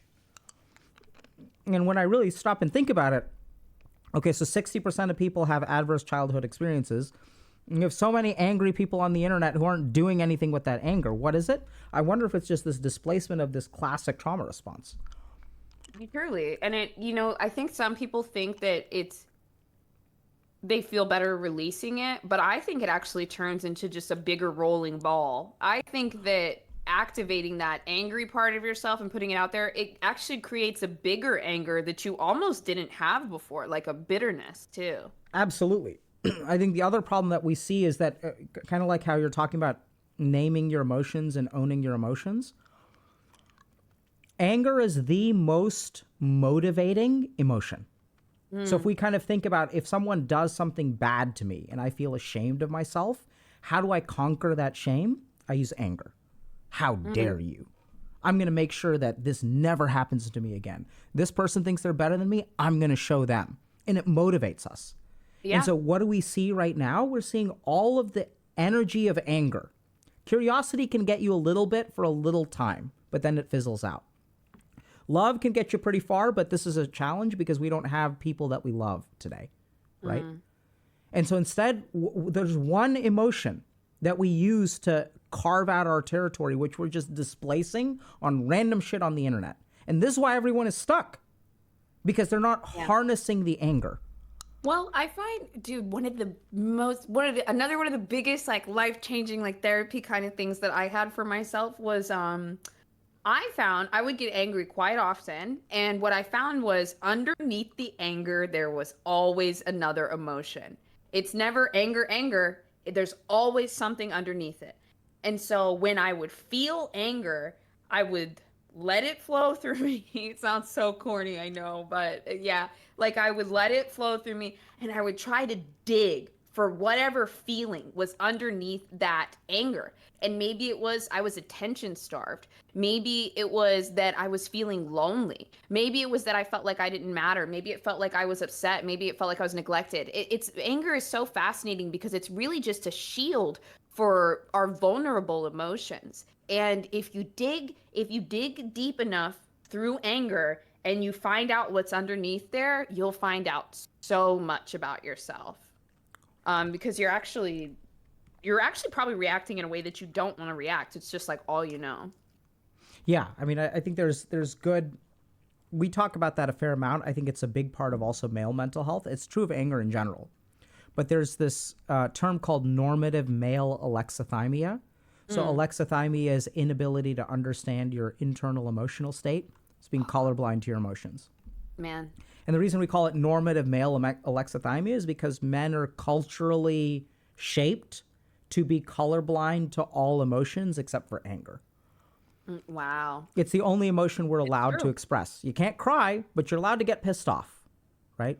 And so what we tend to find is, I'm with you that we call anger, we do a lot of this kind of work around motivation and stuff in our coaching program, where we work with anger as an umbrella emotion. So it covers other emotions. Yes. Wow. So if I'm afraid, when someone breaks up with me, I get pissed, man. I say a lot of, I'm assuming I'm a male here for a second, but in heterosexual. So I'm mad at all these women, right? Women can't be trusted and all this kind of stuff. And there's a whole societal movement there.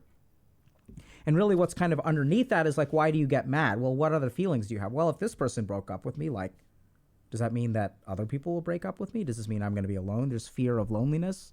There's shame. There's feelings of unworthiness. If I was better, would this person not have dumped me?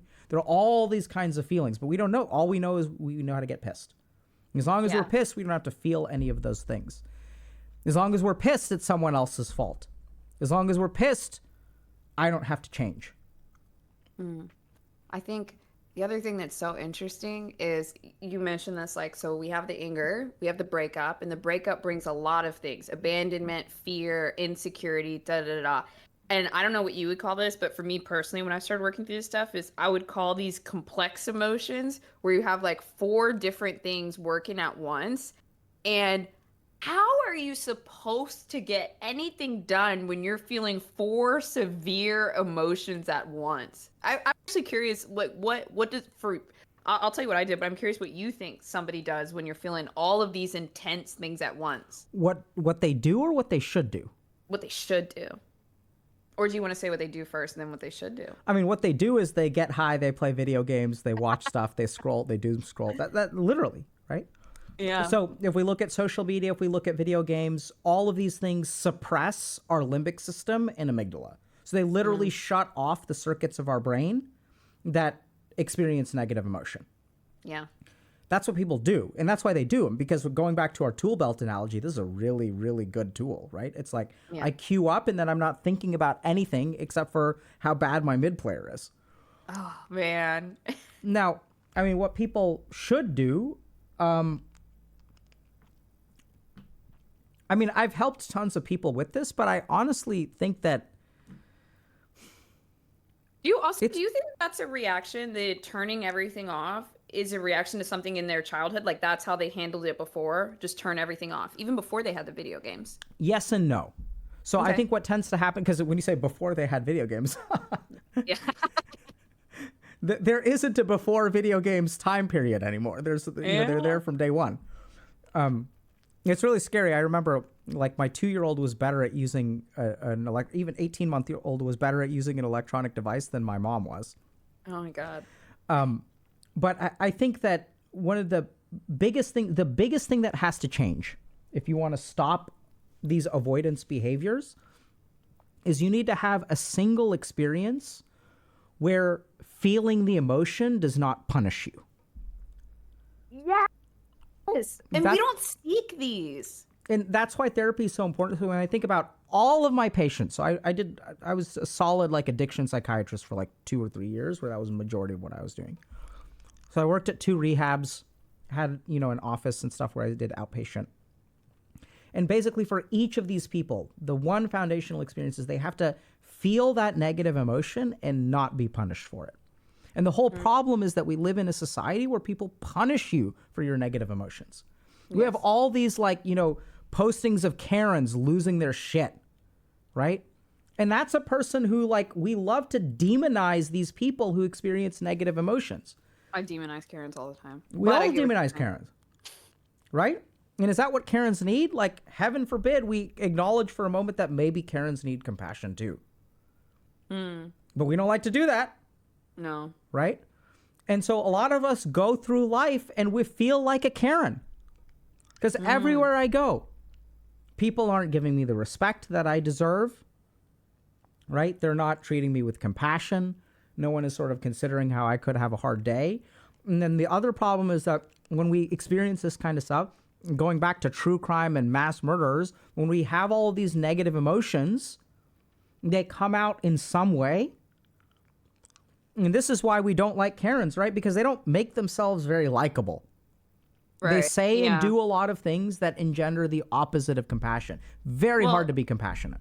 There's also that little, I think there's that bit of schadenfreude too for people where they're like, well, I would never do this. So in this moment, I feel better knowing I must not be as bad as I think because this person's so much worse. And it's like we use those people to an extent, people use it to make themselves feel better. Yeah. And this Karen thing is you're right. There's schadenfreude. Because fuck that Karen. Lol. And where does that come from? Because one day when we were emotionally hurting, someone was like, fuck you. Yeah. Yeah. Right? I get it. I get it. And Dr. K, I do a lot of Karen content. Okay. Well, that's fine. I think that's okay. I don't blame you. I just for want you that. to know. I just want you to know. Karen Because otherwise there's an elephant in the room. It's good shit. Right? It's okay, but I get where you're coming from. And I mean, even when I'm doing this stuff, I've even said before, there's, you know what? There's this person, the formula is this person that doesn't know how to deal with their emotions. I think what most people hate the most is the entitlement aspect of it, Sure. because a lot of us that hate ourselves and want to die, we don't have that like entitlement to that extreme. And then now this person, something has made them upset in that day. And then they run into a situation where they feel an opportunity to feel powerful. And then somebody whips out the camera, right? Which also bleeds back into that public humiliation thing. I mean, public shaming will bring somebody out of some bad behavior real fast. And it's crazy, but it's like, are we overusing that? You know? So I think public shaming will cause. I think it'll bring people out of behavior real fast, or it'll cause them to double down. Yes, that is true too. And I think what we see with Karens is that we're selecting. So like we have to remember that we don't see an objective representation of what's out there on the internet. We're selecting for the people who are particularly entitled or narcissistic, which evokes a lot of impotent rage on the part of us, right? Because now we get to be mad at something else, and then we spend all of our days watching Karen content. And we're serious, I'm not trying to throw any shade on you. I think if you like doing Karen content, do Karen content, right? But I mean, I think that's it speaks to what we're dealing with. Yeah. Then we end up getting mad at this person instead of getting mad at the people that we should be getting mad at. And then we have that rolling ball that just keeps on rolling. But also I feel like the other question is too, like when we have this big internet anger ball that we're just making bigger and bigger and bigger, how does that even stop? I don't think we've seen it stop. We don't know that it does stop. Yeah, because I think what ends up happening is it only stops when something really, really big stops somebody's ball from pushing. And then they eventually stop and they say, whoa, like that hurt. This stuff isn't supposed to hurt online. Nothing's supposed to hurt. But then they get back up and they make an even bigger ball and it just keeps rolling. Yeah, I don't know what's going on with the internet. I think it's like we've created this monster. Everyone's worried about AI. I don't think I mean, I think we should be worried about AI, but I think what we're dealing with now is actually way worse than we give it credit for. I think what usually happens, I don't know about you, but sometimes what I literally have to do is just check out of whatever the influence is. Like, what do you mean? Just not stop using it. Like, basically. Yeah, I deleted my Twitter. Yeah. Over a year ago. I think you have to just get off the ride. I mean, it's a loop that I don't know where it ends. I don't think it does end. I think you just have to get off. I agree. I think it's hard for I think one thing that I find is like really interesting is that like other content creators I know, some people I know, they'll read every single comment, like negative comments, good, bad, and my friends that do that, I don't know what they're looking for, like especially when you're reading TikTok comments about yourself and there's like 2,000, 3,000 comments, they'll read every single one. Hey, there's like a Tyler Creator tweet where he said, just how are you getting bullied online? Just close your eyes, like walk away from the computer. And like, that's what I do.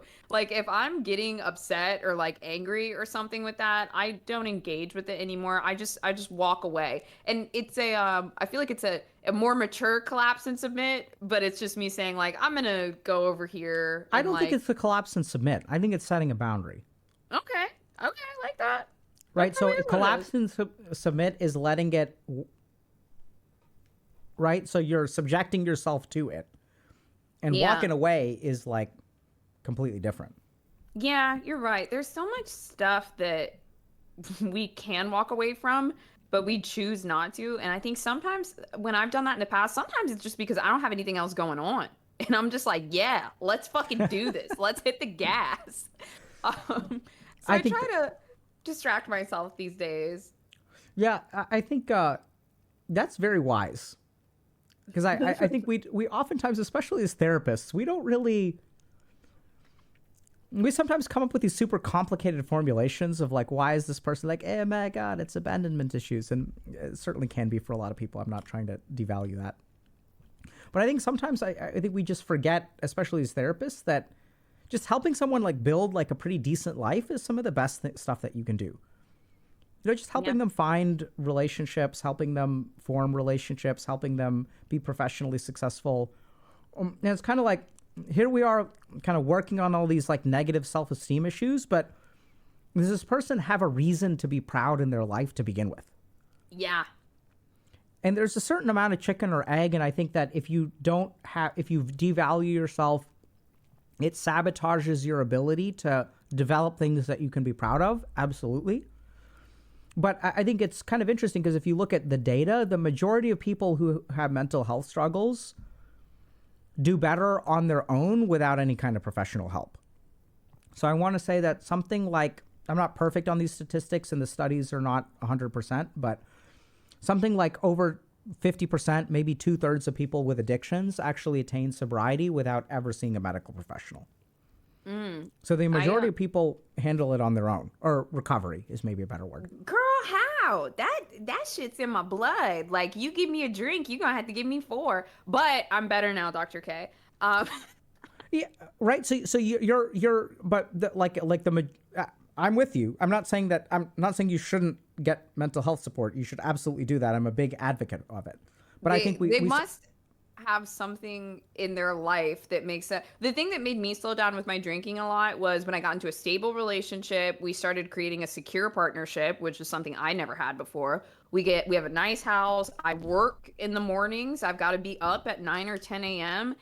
And I couldn't have that drink. Like, I physically couldn't have that drink because I know I get hangovers in the morning, and I slowly make the choice to choose the good side and not the old ways. And oh my God, it's also so boring because my rowdy girl, she's dying. She is dying.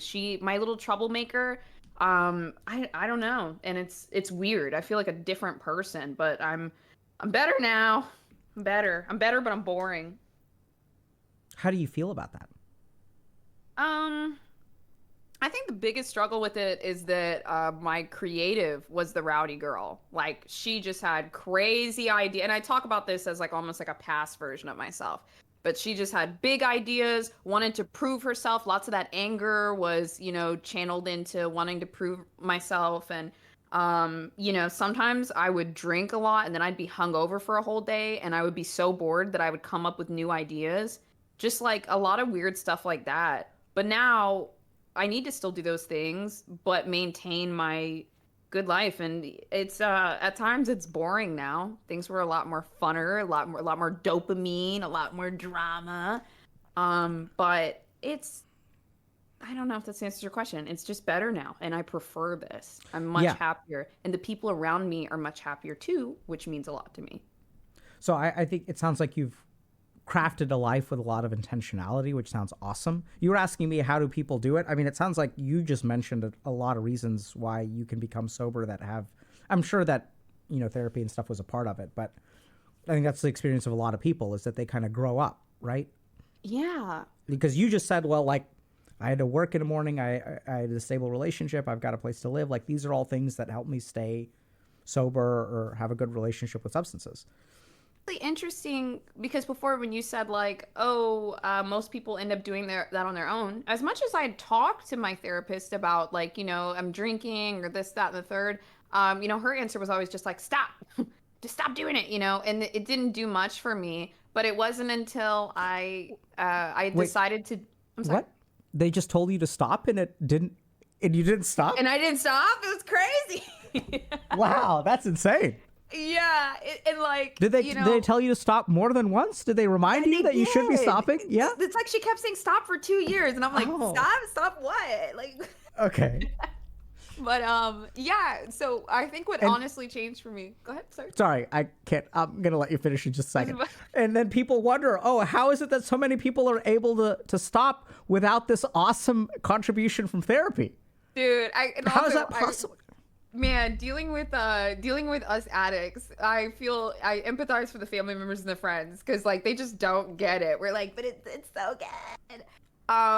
What actually changed things for me was having a period where I had to get up and go to work in the morning, and my life changed like a lot. It really was the life circumstances. And then the big kicker was my boyfriend and I decided to go sober for 3 months. And about a month into it, I also like stopped smoking weed. So for 3 months of my life, I had this intense clarity that I hadn't had before. And I had been muting my emotions for, 7 or 8 years with drugs and alcohol, like weed and alcohol. And I didn't feel them. But when I finally went sober for a while and I came out of it, I realized I was strong enough to deal with everything that I had been running from. And I had to have that 3 months of clarity. And so now I still drink, like I still do, but I'll go through like 2 weeks of sober. I'll go through 2 weeks sober. I'll do a week, or I'll just like, I find it. I still have an issue where like if I drink one night, I'll be like, oh, let's drink the next night. Oh, let's drink the next night. Oh, the next one. Like we're having a good time, and then I'll do a week or two off, and that's what works for me. A little harm reduction, and it's yeah. Oh, Boze, What? I've What is never what met is the this? trouble. I've never met the troublemaker, but I miss her too. Dude, she was so fun. But yeah, I'm much happier now. I'm much happier. Good for you, I guess. Living a Honey. productive life. God, what a loser. That's how I feel. Like putting on my makeup, going to like my cool job, and I'm like, God, this is so lame. Let's go day drink. Let's like go out to West Hollywood and get fucked up at 11 a.m. Like that, just see what happens. Those are the One good day. times, Dr. K. No, but I mean, I think going back to, so here's what I found with people who become sober, much like yourself, they feel like they've lost a part of themselves. But Yeah. I think honestly, it's back to it's just a rusty tool, right? So accessing creativity is something that you have to work on. But I think generally speaking, the net is absolutely positive. And I don't know that people will ever get back to quite the same type of fun, but I think you can get way closer. So I mean, I've seen this. This has been the hardest actually in the patients that I've worked with, not with substances, but with bipolar disorder. And there's studies. We have a whole video about it on YouTube about it. It's really interesting. But one of the bipolar disorder, probably the people who have bipolar disorder are by definition study like objectively more creative than people who don't have bipolar disorder. And when you're in that hypomanic or manic state, your creativity is actually like is objectively higher. Yeah. So you're like channeling all these weird creative ideas. The really tricky thing is if you look at outcomes, people who have untreated bipolar disorder have higher levels of creativity, but their actual output is way lower. So while you may have a bunch of ideas, you can never turn it into something. Yeah. I have a feeling, I'm sure that those folks also feel very inspired too, or creatively inspired when they're depressed. Maybe not inspired, but they have new creative concepts, but they can't put them into motion. Absolutely. And then months pass because bipolar is usually like a few months, and then they are back into the mania, but they have new ideas. And it's just, yeah. So I think just as as you continue to stay sober and stuff and do what you're doing, I think the troublemaker. I'm drinking tonight. Okay. Whatever. It's been 8 days.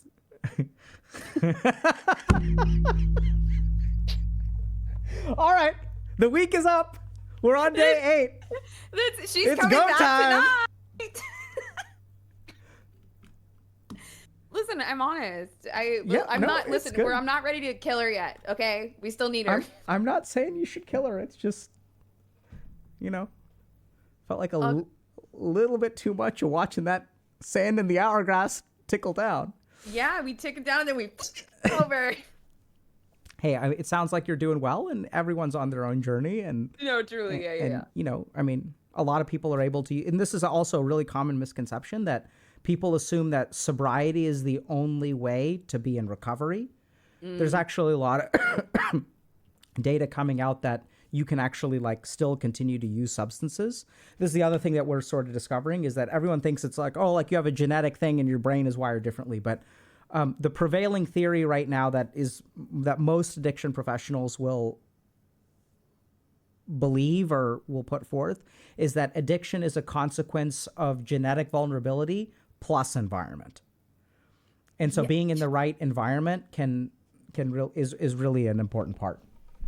Personally, I plan to really begin a sobriety journey when I have kids because drinking was normalized around me, which I think is a huge thing.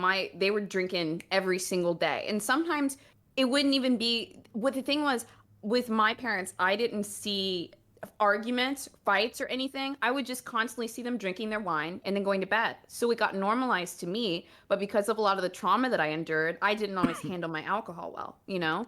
But I don't know if you've seen this theme too often. What I realized that was really making me drink so a big part of it was when I was growing up, I was one of those kids that had to like raise themselves. Like I had to take on a lot of adult responsibilities. And when I drink and smoke cigarettes, I get to go to this shitty version of myself that has no responsibilities. And I loved the alleviation. It was like I got to be a piece of shit that was in the bar, smoking cigarettes, taking shots with everybody, and there were no responsibilities. And then the next day when I'm hungover, oh, no responsibilities because I'm hungover. Drinking for me was a break from having to be responsible. And then, you know, I mentioned before that what really changed it for me was having day-to-day responsibilities and just taking ownership that I'm a fucking adult now and I can't have 3 days off of cleaning the house or eating well or doing work. Like, I have to show up, especially at the age I'm in now. What are your thoughts?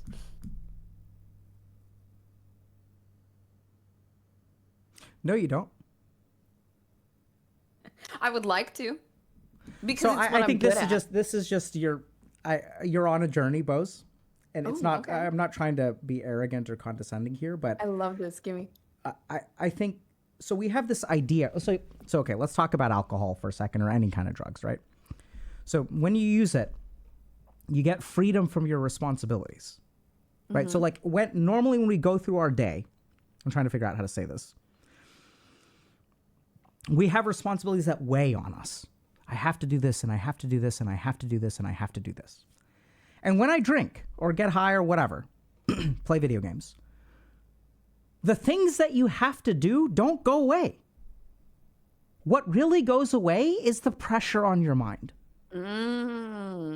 Okay? So let's think about this. Drinking doesn't actually reduce your responsibilities at all. In fact, it increases your responsibilities because Now now they're 2 days piling up. later, 2 days later, you have more stuff to do. So first of all, it's not actually fixing anything. It's making things worse, and it's intensifying when you deal with it. Good shit, Kay. Preach. Okay? I need so more. the next thing is, why do we want to intensify the shit that we deal with? Because that's how we function. Because when do we study for the exam? When it's 2 days away and it's too much for me to handle. So our primary motivational drive comes from being overwhelmed. I perform very well under pressure. Absolutely. You put me under pressure, right? So and I now, will rise. Boze, you've got a choice, okay? Yeah. You can have 3 days of slogging through your shit.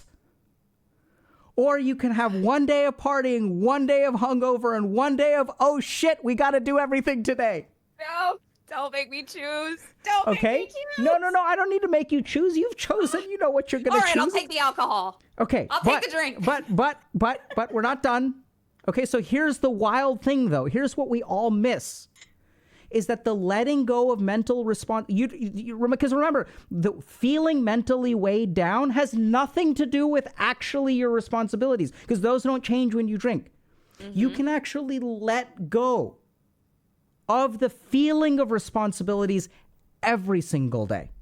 So it's the gosh, I'm trying to think. The drinking, it's the self-medication. It's just the button you press that makes it easy to turn everything off for the moment. It sounds like the next best step for me is like, even without the alcohol, to be like, I'm just gonna chill today and figure this out tomorrow. Here's my deadline. I don't have the capacity for it right now, even though I feel stressed. I meditate sometimes. I try, but you know what? It's so boring. I'm gonna say it. I do it, but I sit there in the first 2 minutes. I'm like, God, I could be doing anything else. I could be scrolling TikTok right now. Yeah, no. Sorry. No.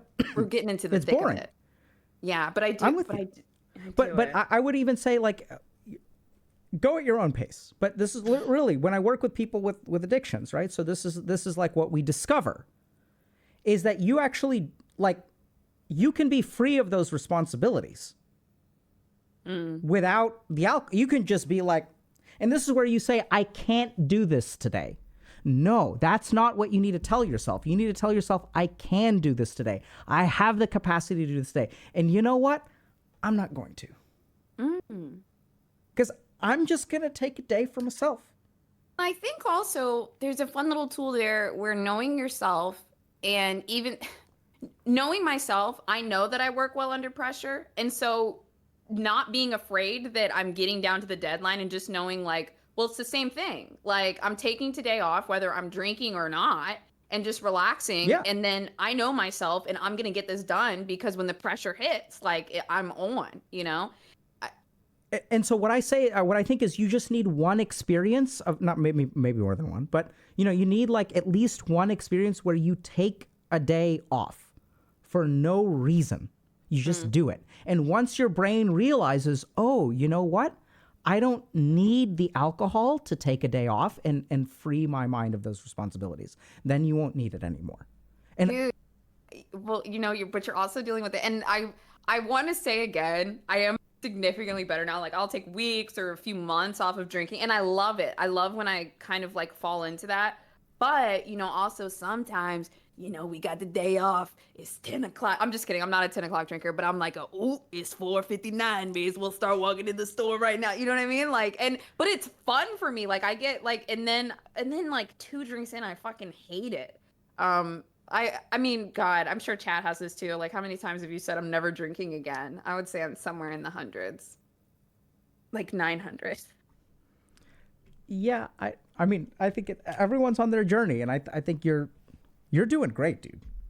Really, thank you. Also, I love how like this started off where you're like, wow, Boze, good job with the trauma stuff. Like, you're doing great. Like, wow, you're wise. And I'm like, can I get a drink? Like, by the end of it. Yeah, I think it's great.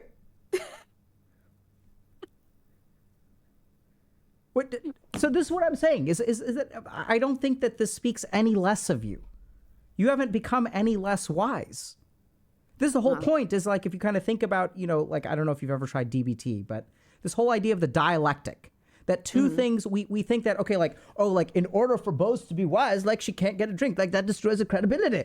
Like, oh my God, like how can this degenerate be wise? Like, oh my God.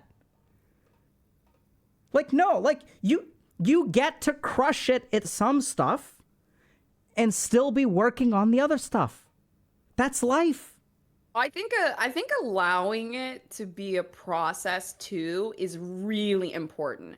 I would say only in the past, like, man, you know what else too? I would say about like 3 years ago, I was really hard on myself about drinking because I didn't like who I was when I was drinking. And I felt like I was telling all these people around me, I want to quit drinking. I want to stop. I need to quit drinking. I don't like it. And people around me would be like, oh, you're fine. Oh, you don't drink that much. But I didn't like when I was drinking, why I was drinking, and how I felt. Yeah, I mean, so that's I was going to kind of say the same thing when I say like this is a process. Like I don't want to apply a value judgment to you or for you about what your relationship with alcohol is, right? And if it's been 8 days, whatever, like you get to decide, right? You're saying here I am at the beginning being wise, and then here I am now being a degenerate. No. Right? This could be healthy you. This could be the right balance for you. This doesn't make you inferior at all. Yeah, and no, it's full circle me, but I like that. I like that, and I like who I am now. Even all the like the dark parts. I think they're fun. I embrace them. And then I think this is also where, just like you said, I think the next question for you is just, and I think you've already kind of answered it, is, you know, at what point do you want your life to be a little bit different? So right now, like, it's been 8 days, you're good, we're going to have a good time today, it's, you know, whatever, go for it, right? Be safe, obviously. But Yeah. but then at some point you may have to, and this is what I think with just anyone who's trying to make a change in their life, you have to decide, what kind of life do you want? Is the current balance of things what you're looking for, and are you happy with it? Yeah. And if the answer to that question is yes, you just keep living your life. Don't let the judgments of other people, whatever. But if you're kind of waking up and you're realizing, hey, I actually don't like being hungover. Hey, like, it is more important to me to be able to work 5 days a week because the value that I derive, the way that I feel about myself and the impact that I'm making in the world, like makes me proud. And that is Yeah. more important to me than this. Yeah. And I think also figuring out like what's best for you too, because so many people will like come to addicts and they'll say like stop drinking, stop doing drugs, stop doing whatever. That person's not going to cut cold turkey because that's their coping mechanism, and if you don't replace that coping mechanism with something, they're just going to like fall apart or they're not going to do it. I think like harm reduction stuff has worked really well for me. It's been a good journey over the past year and a half. And the funnest thing too is that, I make a lot of jokes about it, but you realize that you'll never be that person that you were again because you've learned way too much about yourself. Like, and why you do those things. And you're like, wow, okay, I was doing that because of XYZ. And now that you're aware, you just can't go back to it.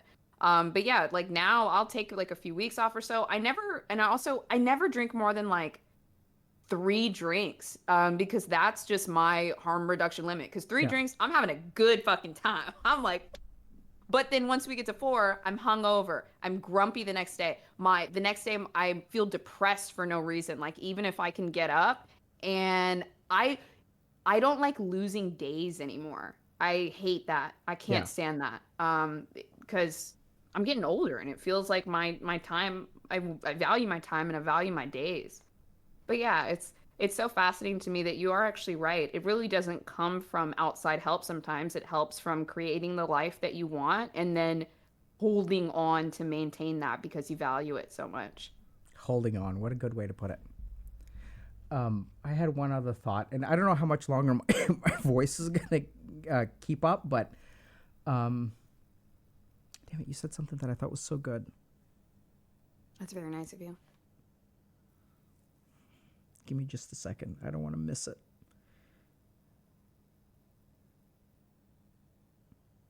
You were talking about. Oh, yeah. So this I thought is beautiful. So there's this. You said that my days are too valuable to me. So if we talk about, what I see in people who are addicted, and this is true of gamers as well, is that their days are not worth much to them. And it's kind of like a circular trap. So if all I do is play video games all day, what's the value of a day? The value of a day is low. And so what is the cost of me wasting a day? What can I accomplish in that day anyway? Can't accomplish much. So what's the harm in wasting it? Right? It's like, what's the value of a penny? You can't buy anything for a penny, so you can waste them all day long. And this is the trap that people create.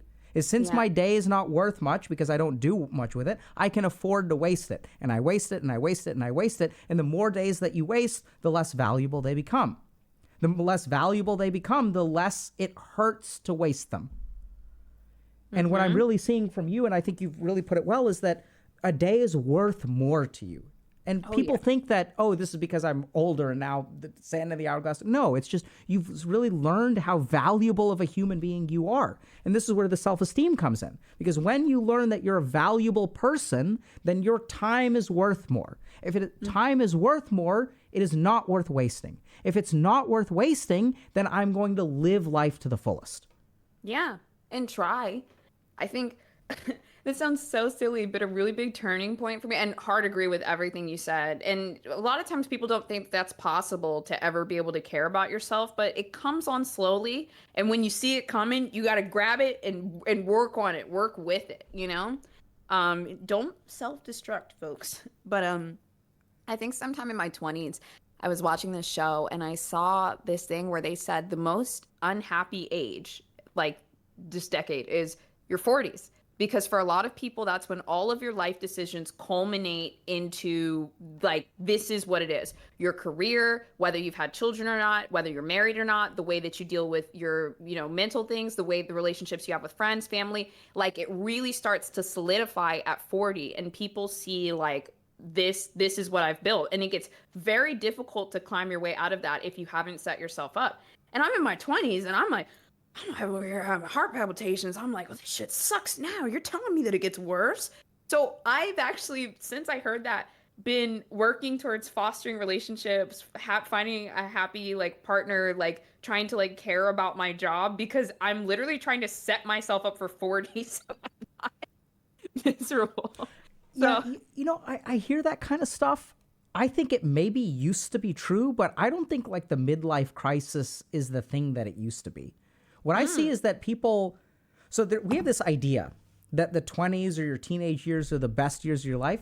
For like half the population, teenage years and 20s suck. You don't know what the fuck you're doing. People are living life, and like you don't know how to live that life, right? Because you don't fit in. And then like you know, and then what happens is you end up turning 30 one day, and then you're like, well, shit, I just lost the best years of my life. The 20s are supposed to be the best years, and now that's gone. GG. There's no there. now the And 30s so now are what? a banger. And then some people are like 30s are the time to enjoy, and then some people are like, no, 30s are the worst years of your life because your 20s are gone. I think all this kind of crap is just it's just a journey. I think that's true. I see a lot of people having what I call an early life crisis. It hits way earlier, like 15, 25, 22. The best years of your life are not restricted to a particular age. They're restricted to when you understand what the fuck is going on and you enjoy yourself from day to day and you're kind of living life to the fullest. That can be in the 20s. It can be in your teenage years when you're so clueless about the future. And that's what's changed, by the way. Because in your teenager, when I was a teenager, I was allowed to be clueless. Like the internet didn't exist. And now with the internet, like we don't let kids be clueless anymore. We're like worrying them and making them fucking paranoid from day one. It's like dating is a crisis. Tinder is shit. The environment is going to hell. There's like inflation, COVID, all this kind of stuff. We have a generation of people who've robbed of their teenage years. No, you're absolutely right. But I would never redo my teenage years because also, like I said, I didn't have any tools then. Like now, at least I have a good armory to deal with a lot of that stuff. When you're a kid, you're just there.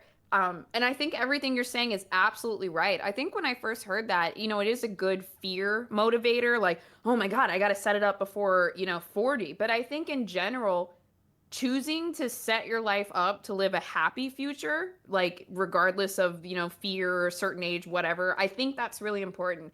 So like I said, like the friends you have, like trying to really forge that connection with them so that they're there when you're in your 30s, putting yourself out there for relationships if you can. Sometimes we're not ready. Like having good relationships with family members that we do care about, setting up your finances, all that stuff. Like I'm trying finally. Things are good.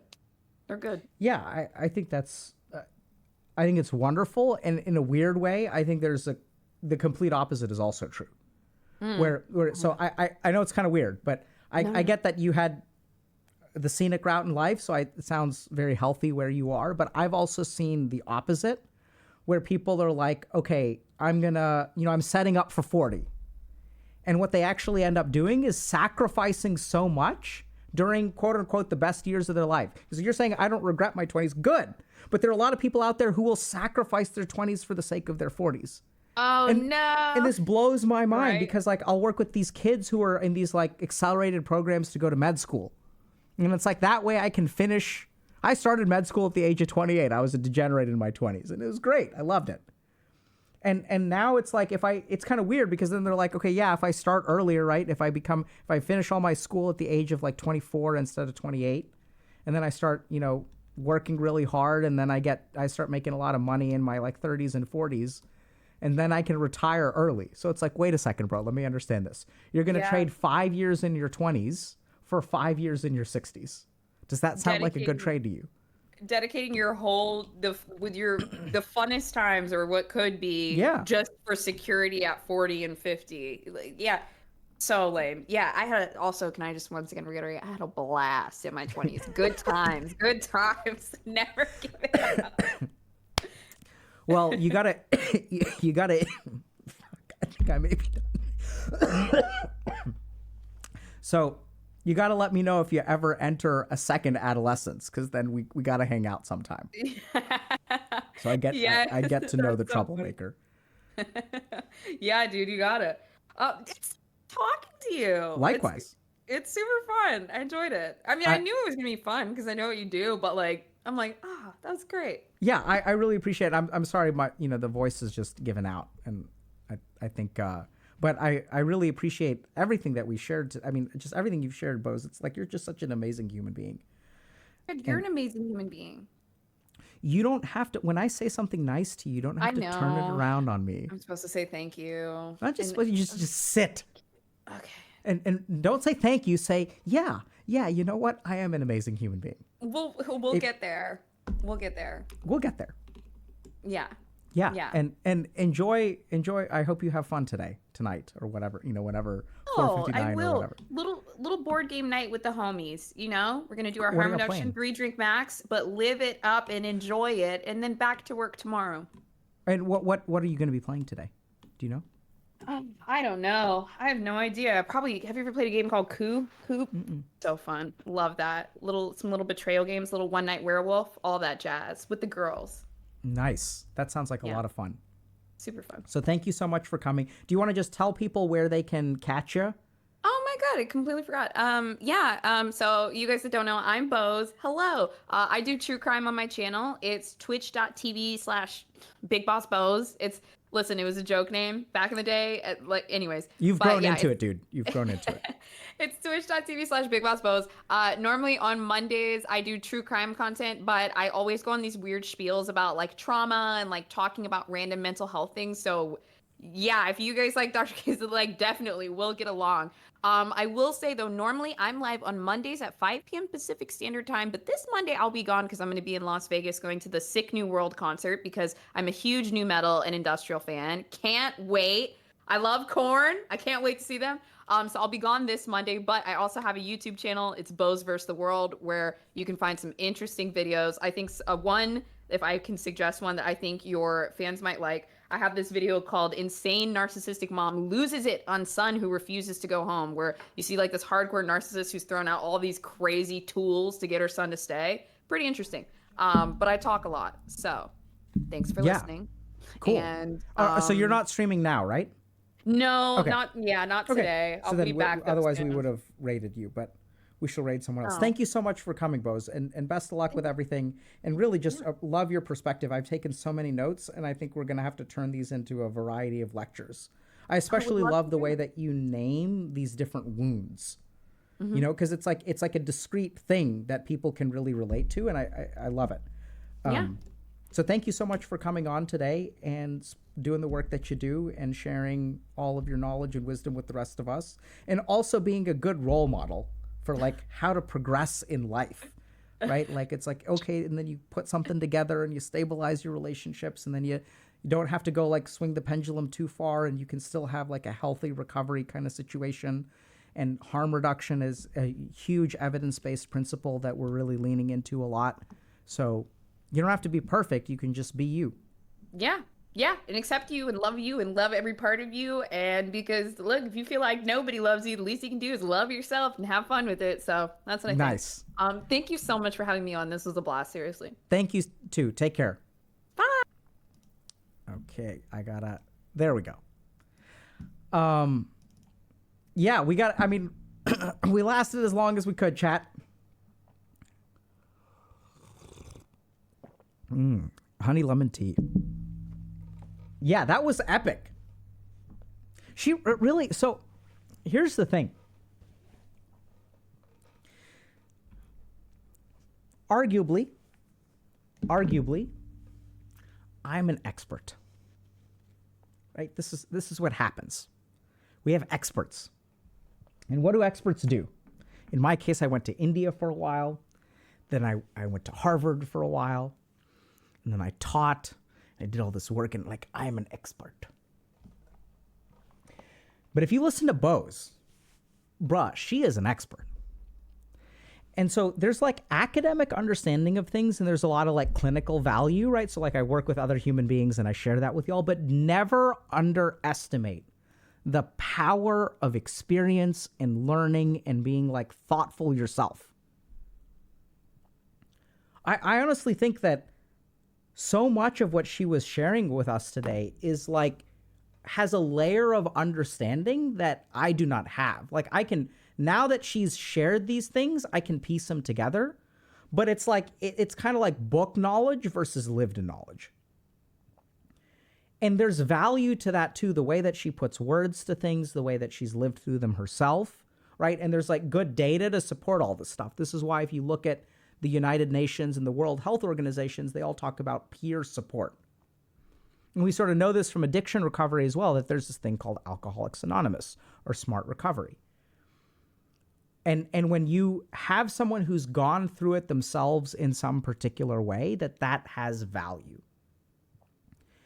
And so the couple of things for y'all to think about. The first is that you don't have to get a medical degree to understand trauma or addiction.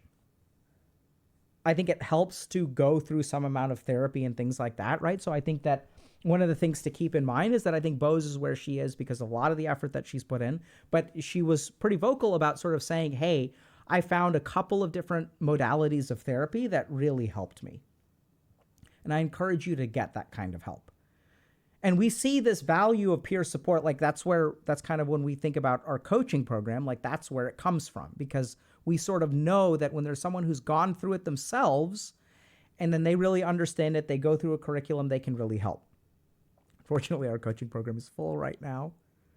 Y'all are welcome to join the wait list and we'll get around, we'll try to do as much as we can. But I really encourage y'all to educate yourselves, go get therapy. And in terms of that education, if y'all were interested in this trauma stuff, we actually streamed last Friday about trauma. I think there's a VOD still available on Twitch. It'll be going up on YouTube in a couple of days. And check out, the other stuff that we have for y'all and really learn about this stuff. Because I think a big part of it is that, if you're trying to figure it out on your own, it's going to take some time. And the value of knowledge and some of these things like Dr. K's guide, she was kind of saying, hey, meditation is boring for me. We recognize that it's boring for most people, right? And she's like, oh my God, this is like one of these meditators, right? Who like loves meditation. I'm going to let y'all in on a little secret chat. Meditation is boring for me too. Except the kinds that are not. And just like therapy, there are all of these different kinds of meditation that are very different. So if you look at something like somatic experience therapy or EFT, which there used to be no evidence for, now there are actually a couple of supportive clinical trials. EFT is something called the emotional freeing technique. And it literally has someone tapping on different parts of your body to free the emotions. They like tap you in different places. And I was super skeptical of EFT. So I remember 6 years ago, someone was like, hey, have you ever heard of tapping? And I was like, what is this BS? Turns out there are a couple of clinical trials that show it works. And now that I understand things better, I understand kind of how it works. And so the key thing for meditation as well is that you have to find the technique that works for you. And tapping is very different from like talk therapy. And in the same way, there are some meditation techniques like Boze is saying like meditation is boring, right? So there's a difference between Shakti accumulating mantra meditation, which is intense, where I'm harnessing the cosmic energies of the universe. I'm not sitting there to be tranquil. It's like, okay, now it's time to harness the energy of the universe. That's a very different meditation. I love that stuff. Mindfulness. I'm tired of observing my breath. My breath is not interesting to me. And so in that same way, if something doesn't work for you, explore other options. It's not that the thing doesn't work. It's that you haven't found the version of the thing that works for you. I don't eat vegetables. I don't like vegetables. Well, you got to try a few different cuisines. If you ever had like a braised eggplant, like some of that stuff is delicious. A baba ganoush, right? Like there's all kinds of different, like, what is that? A miso glazed, like eggplant that's roasted. Like eggplant can be delicious. And I don't even like eggplant. And so if y'all are interested in meditation, I don't think I can teach y'all one right now just because of this. But check out Dr. K's guide. That's why we have a guide to meditation, because it walks you through all this stuff and how to find which meditation works for you. What are all the different traditions of meditation? What are your goals? Are you trying to conquer your emotions? Are you trying to understand your mind? Are you trying to conquer your desires? All of these have different meditation techniques. We also have some community resources if y'all are just looking for kind of a one-off, but I think the guide works really well. Yeah, so Healer Edda is saying Dr. K listed 3 eggplant is amazing vegetables with doesn't. That's my point, is I dislike eggplant. But if you visit enough cuisines, you will find that they prepare something in a way that you like it. Can you please drink the tea that I gave you? Yes.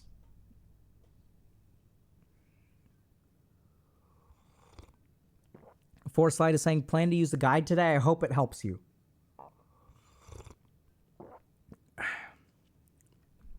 Okay, who are we rating, chat?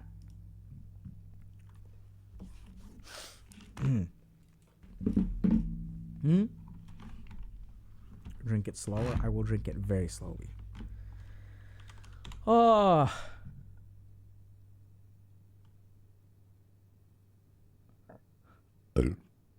Burp. Burp again. Prime, let's raid Prime. We're going to raid Prime.